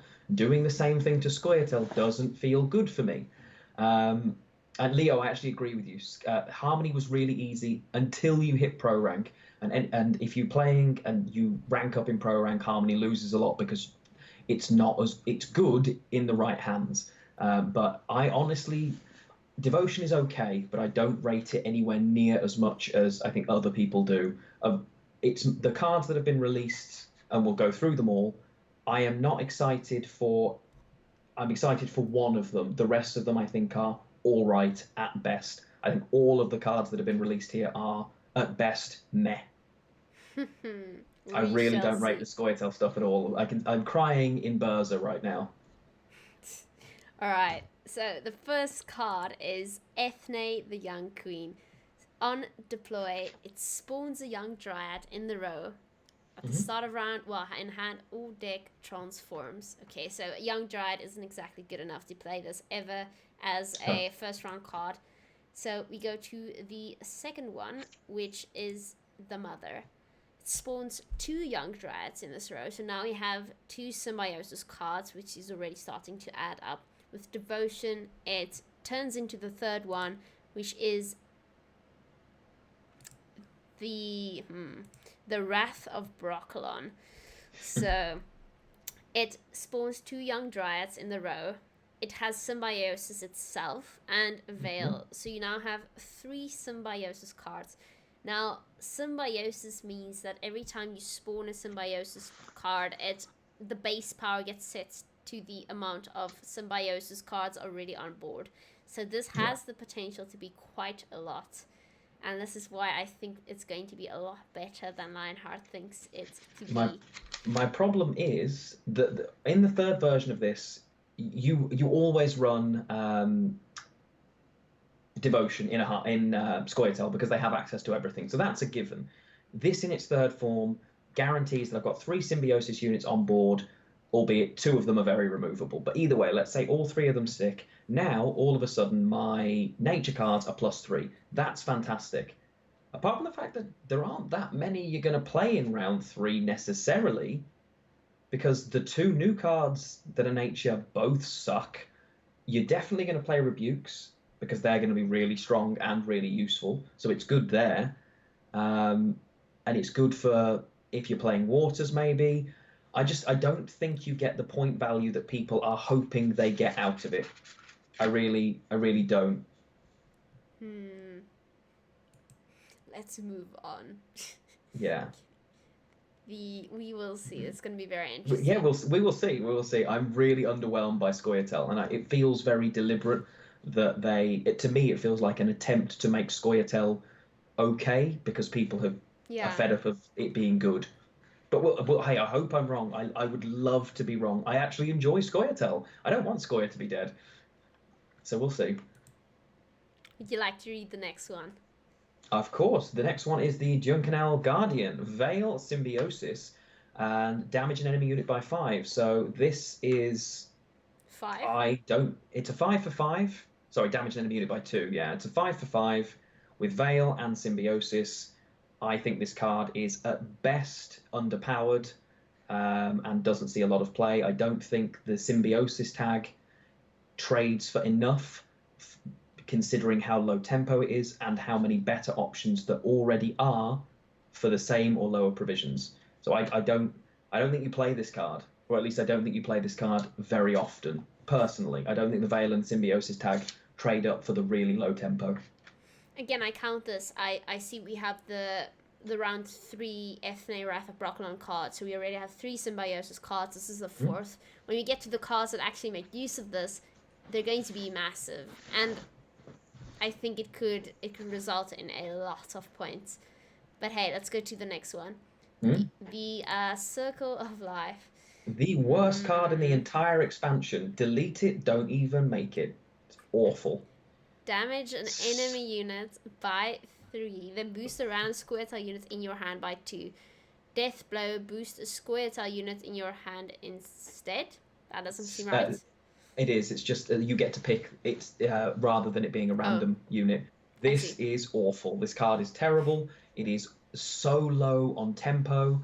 There isn't anywhere near enough hand buff in the game to make hand buff really viable. Even with the death blow, this card plays for 3, and even with symbiosis, it potentially only trades. But let's say best case scenario, it's trading for 6, 7 maybe if you've managed to play 3 turns without your opponent removing any symbiosis units, which I find unlikely. This is the worst card in the expansion, without a shadow of a doubt for me. This card gets at most a 1 out of 5. I won't add it. That's for sure. I won't add it. It's not good enough. You're right, but it's a bit random. It's a bit random. Yeah, Gorda Glace would be really good fun, Colkin. It's the only way I can see some fun, but again, that's really risky and situational. You don't have last say, you lose to almost everything in this meta, so I'm not so sure you can risk it. The other cards that we've made have made Symbiosis better, but Gord worse, which is really weird because you wouldn't think it would work that way. But yeah, for me, this definitely gets my worst card of the expansion tag. I mean, it's a 5 for 5, and we already have 7s for 4, so it is definitely not something you include. Definitely not. And it's not even 5 for 5 in the same turn. That's the problem, because it hand buffs. So you're playing such slow tempo. You can't afford to do that in round 1, and you certainly aren't going to want to do that in round 3. So yeah. So our next one is the Abandoned Girl. I like the card art here. You can see a little dryad in the far back. It's very detailed. It's another symbiosis card, if you will. You transform it into a young dryad without changing its power. Now you have 5 potential symbiosis cards if you've played every single one so far, except for Circle of Life. That's 5 symbiosis cards, meaning the next card that makes use of that immediately turns into a 5-point card. Okay. Next one is a Dunker. The 4 for the 7 for 7. Basically. Yeah, so Veil, Zeal, Order, Melee. Damage an enemy unit by 3 at the end of your turn. If Order is not used, boost a random Scoia'tael unit in your hand by 1. Now, I actually, of all of them, I don't mind this one, bizarrely. In the faction that I am most underwhelmed by, this is my favourite of the 7 for 7s. It's very much like a Hawker Smuggler, but better. Yeah, true. It exactly that. I agree with you. It is. I think this is a better Hawker Smuggler if it sticks. Is again the conditional problem, but yeah, I think there's a problem fundamentally with the idea of the dual mechanic, but removal is going to be at a premium. Remember, people keep talking about a 5-point removal's really easy. For Harmony, or for Symbiosis, as it will now be, it has 2 of them in the game. It's got 2 for the whole time, so what does it choose to use them on? That's the big question. Lots of factions have got 4-point removal, but how many really have 5-point removal outside of neutrals? Not as many as you'd think, not with the access that you'd think. So I do like Dunker. I think of all of the 7 for 7 multi-engines, this one's pretty good. Interestingly enough, it says boost a random square tile unit in your hand by 1, and Hawker Smuggler boosts a card. So if you are running cards that are square tile units, you won't get the boost on those cards. Interestingly enough, if you run neutrals, that won't count. That's very true. Yeah, that's very true. And a couple of people pointing out how good Muzzle will potentially be, because Veil, if you muzzle a veiled card, it doesn't get locked, but it still gets stolen. So this, if people play Muzzle, is insane. But again, the risk of Muzzle is, of course, neutrality. So in my anti-meta list, Muzzle 100% makes it into that list for the reason you're all talking about. I can see myself using this. I'll have to see if it's worth it, though. I do like my Hawker Smugglers, and they already take up enough of my provisions. So next one is Shaping Nature, our Echo card. So choose one. Boost an allied unit by 6 and give it Veil. or boost an allied unit by 8, boost an allied unit by 5, and give it vitality for 5 turns. Those are a lot of options. Yes. It's 9 provisions for a reason, because it's the worst of the Echo cards, but it is also the most versatile. So I think you have to run it to start with, simply because it's a nature card. And when we get to the Hamadryad, there's some synergy with it, but vitality is so risky with the potential for removal that, honestly, I think this card needs a buff to make it worth playing. I'm underwhelmed by the idea of playing this once, and I don't necessarily think I want to play it twice. But I like the versatility option, and the fact that it's got nature synergy. Maybe. But this is the worst of the Echo cards for me now. Boost an allied unit by 8. I can't really see myself doing that for 9 provisions. Tall removal. Yeah, that's a good point. Yeah, it doesn't even trade for its value. The vitality on the Hamadryad, which is I think our next card. No, it's in a couple. Is because of the way that card works is nice, but again, the nature of, because if it's got vitality, it double boosts. So on quite a low power engine, this could be nice and a good way of protecting a symbiosis unit, but you're just double playing into tall removal, I guess. So Hamadryad doesn't have Veil, which is interesting.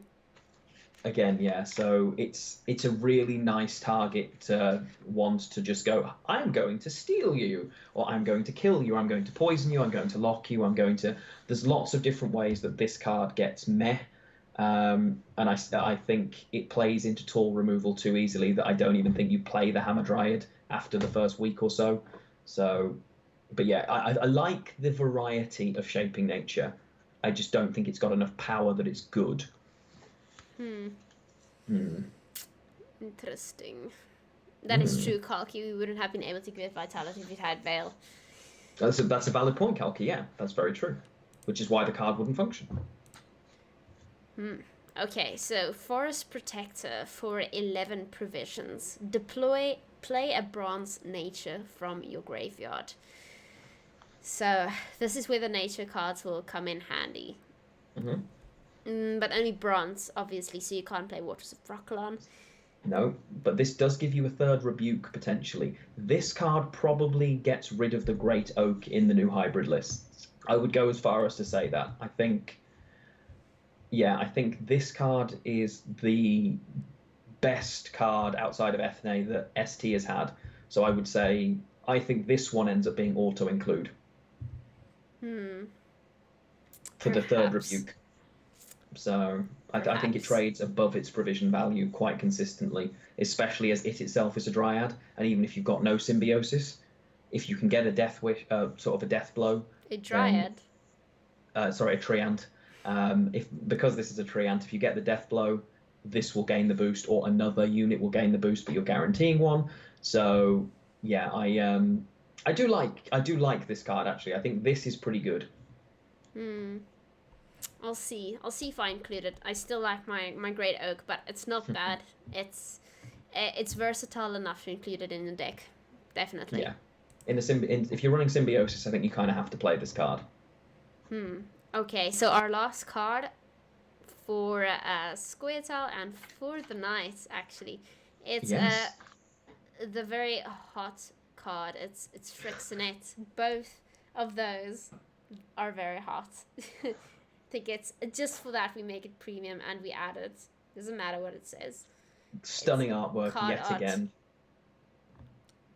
Very good. Very nice. Would you like to read? I will indeed. It is deploy melee, boost a Dryad in your hand by 2. Interesting hand buff option. Deploy ranged, spawn a young Dryad. Devotion, use both. I like this card. You're always running Devotion, so there's no point counting it outside of Devotion. It runs at a 9 for 8 with the ability to spawn a Symbiosis unit and give hand buff. It's immediately lower tempo, but I think this card's pretty good, and I think it synergizes quite nicely with what you want to do. So this card I actually really like. I like it very much. Yeah, I'll definitely add it, especially because you get another young dryad. That's symbiosis. We like symbiosis. The more, the better. We'll have devotion. That's just an automatic win. Yeah. I like. It's 8 provisions. I would have preferred 7, to be honest. Even if we made the card only 4 points. But hey, Yeah. it's a good card. I like it. I'll definitely add it at first. Do you know what the tag is? Is it a dryad card? No, it is a human because it's the guy that is the Yes. actual card. I thought so. Hey, yeah. So this is a human another tag as trigger. well. Yeah, because I'm of the opinion you don't run the abandoned girl. I think she's too low tempo, so I think this card is good. She's sad too. We don't like that. True. Wow. Okay. Do we have any harmony patch notes? Oh, we do, and one of them is wonderful. There's there's a couple of changes. One of them is Aglace gets a bit of a power boost. She's now 4 base power up from 2, which feels fine because honestly, Aglace wasn't great anyway. Dryad Enchantress ability has changed as well. Dryad Enchantress. Yeah, if you want to grab that card. Yeah, I'm quickly finding it. Let's see. That's fine. There we go.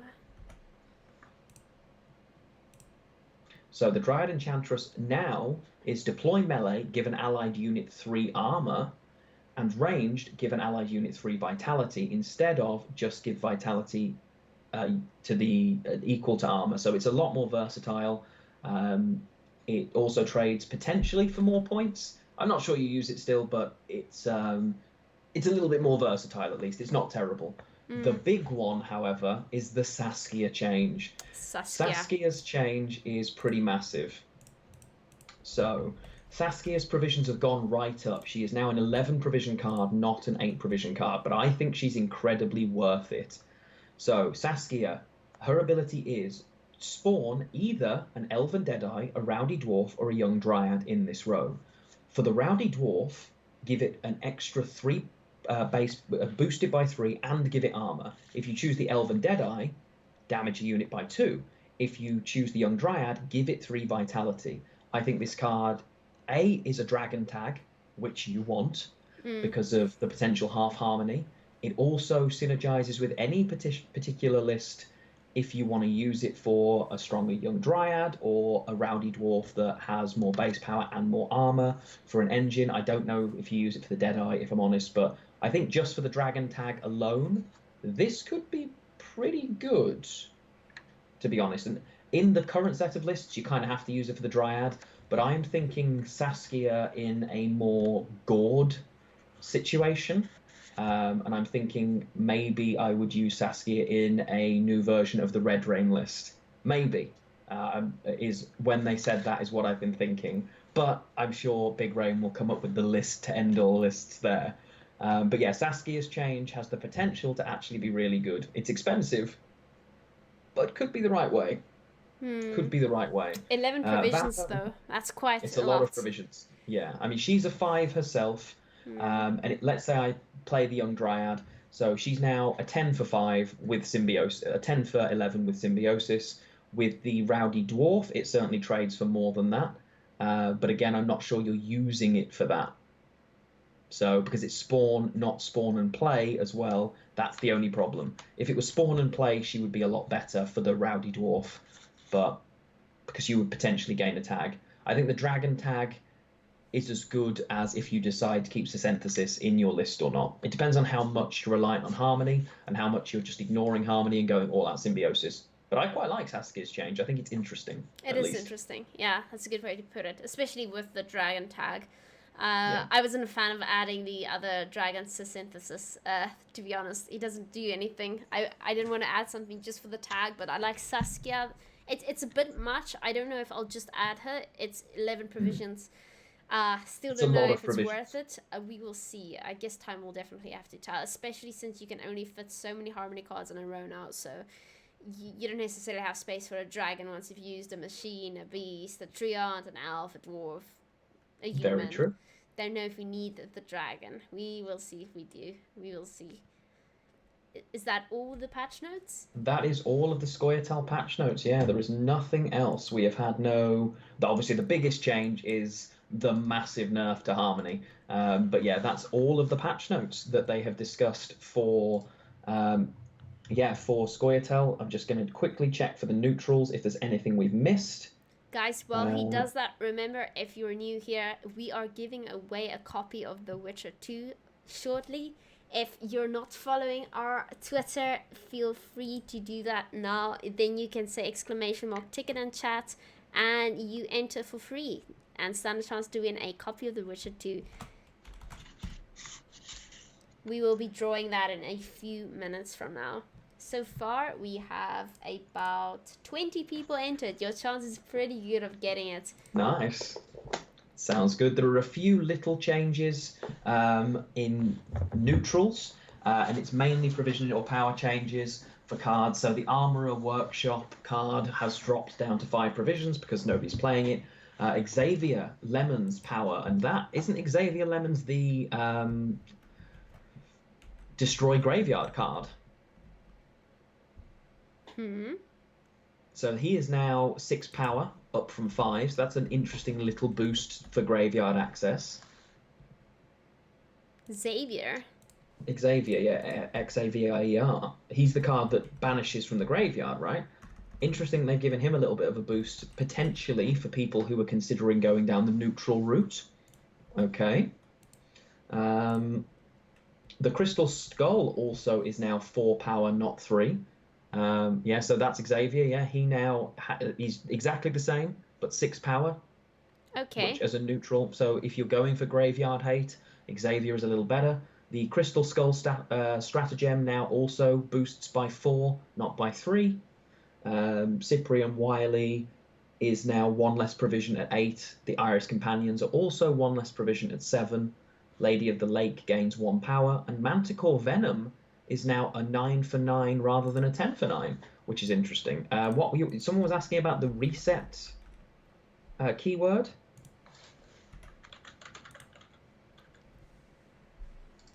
I don't see that in the patch notes anywhere. Oh, the reset patch is now removed from the game. Reset isn't there anymore to reset exactly the same. It's just it's something that you actually haven't had, and it's not been used in a while. They're just letting us know that it no longer exists, because it will be, that's not a thing anymore, effectively. It's just gone. But it wasn't something you were seeing. No, Spores is a return to base power, I think is the way it's phrased. So the card itself still will function.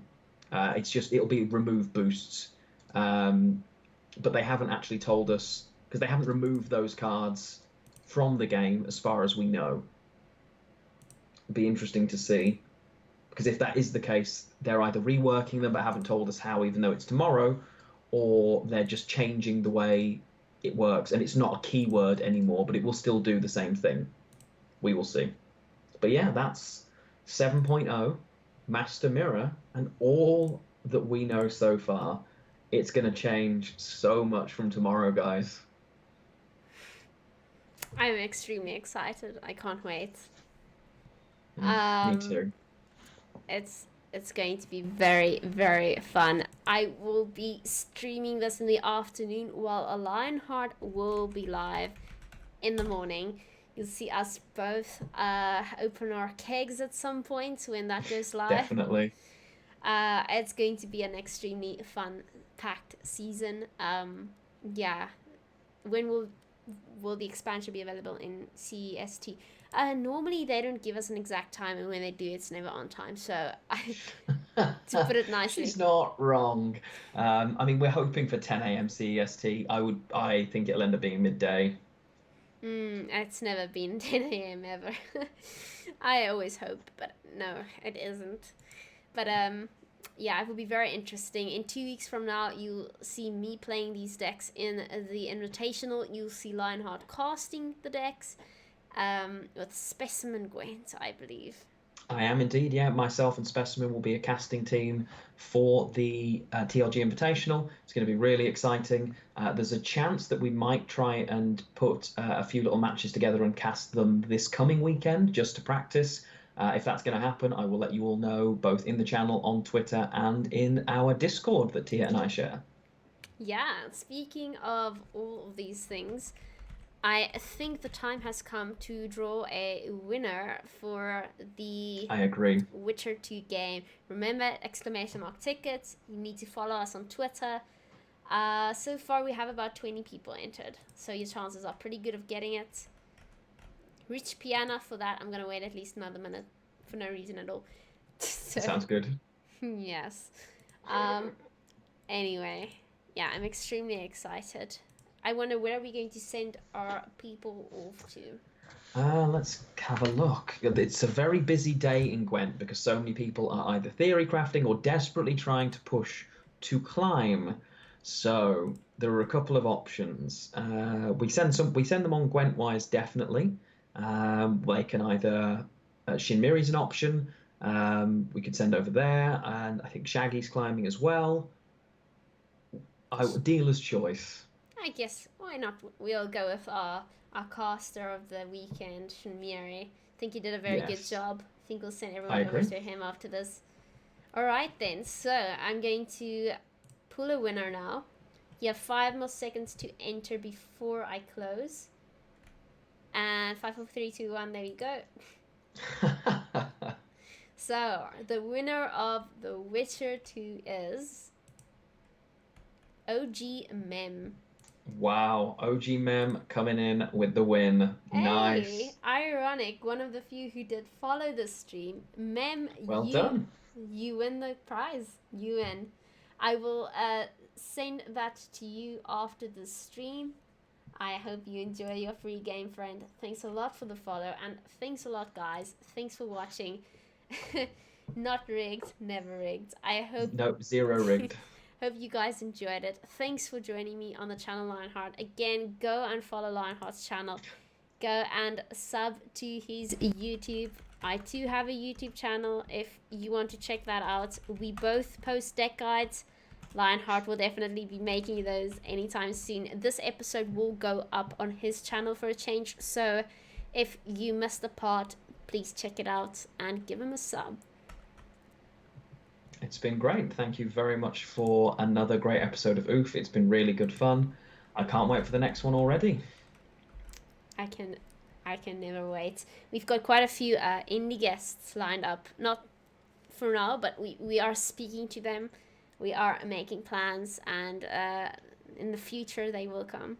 So I'm very excited about the next set of indie Oof episodes we've got, because they are starting to line up and they're really interesting devs. So yeah, we will definitely have some non-Gwent episodes, but right now both of us are very excited for the new Gwent season, I think.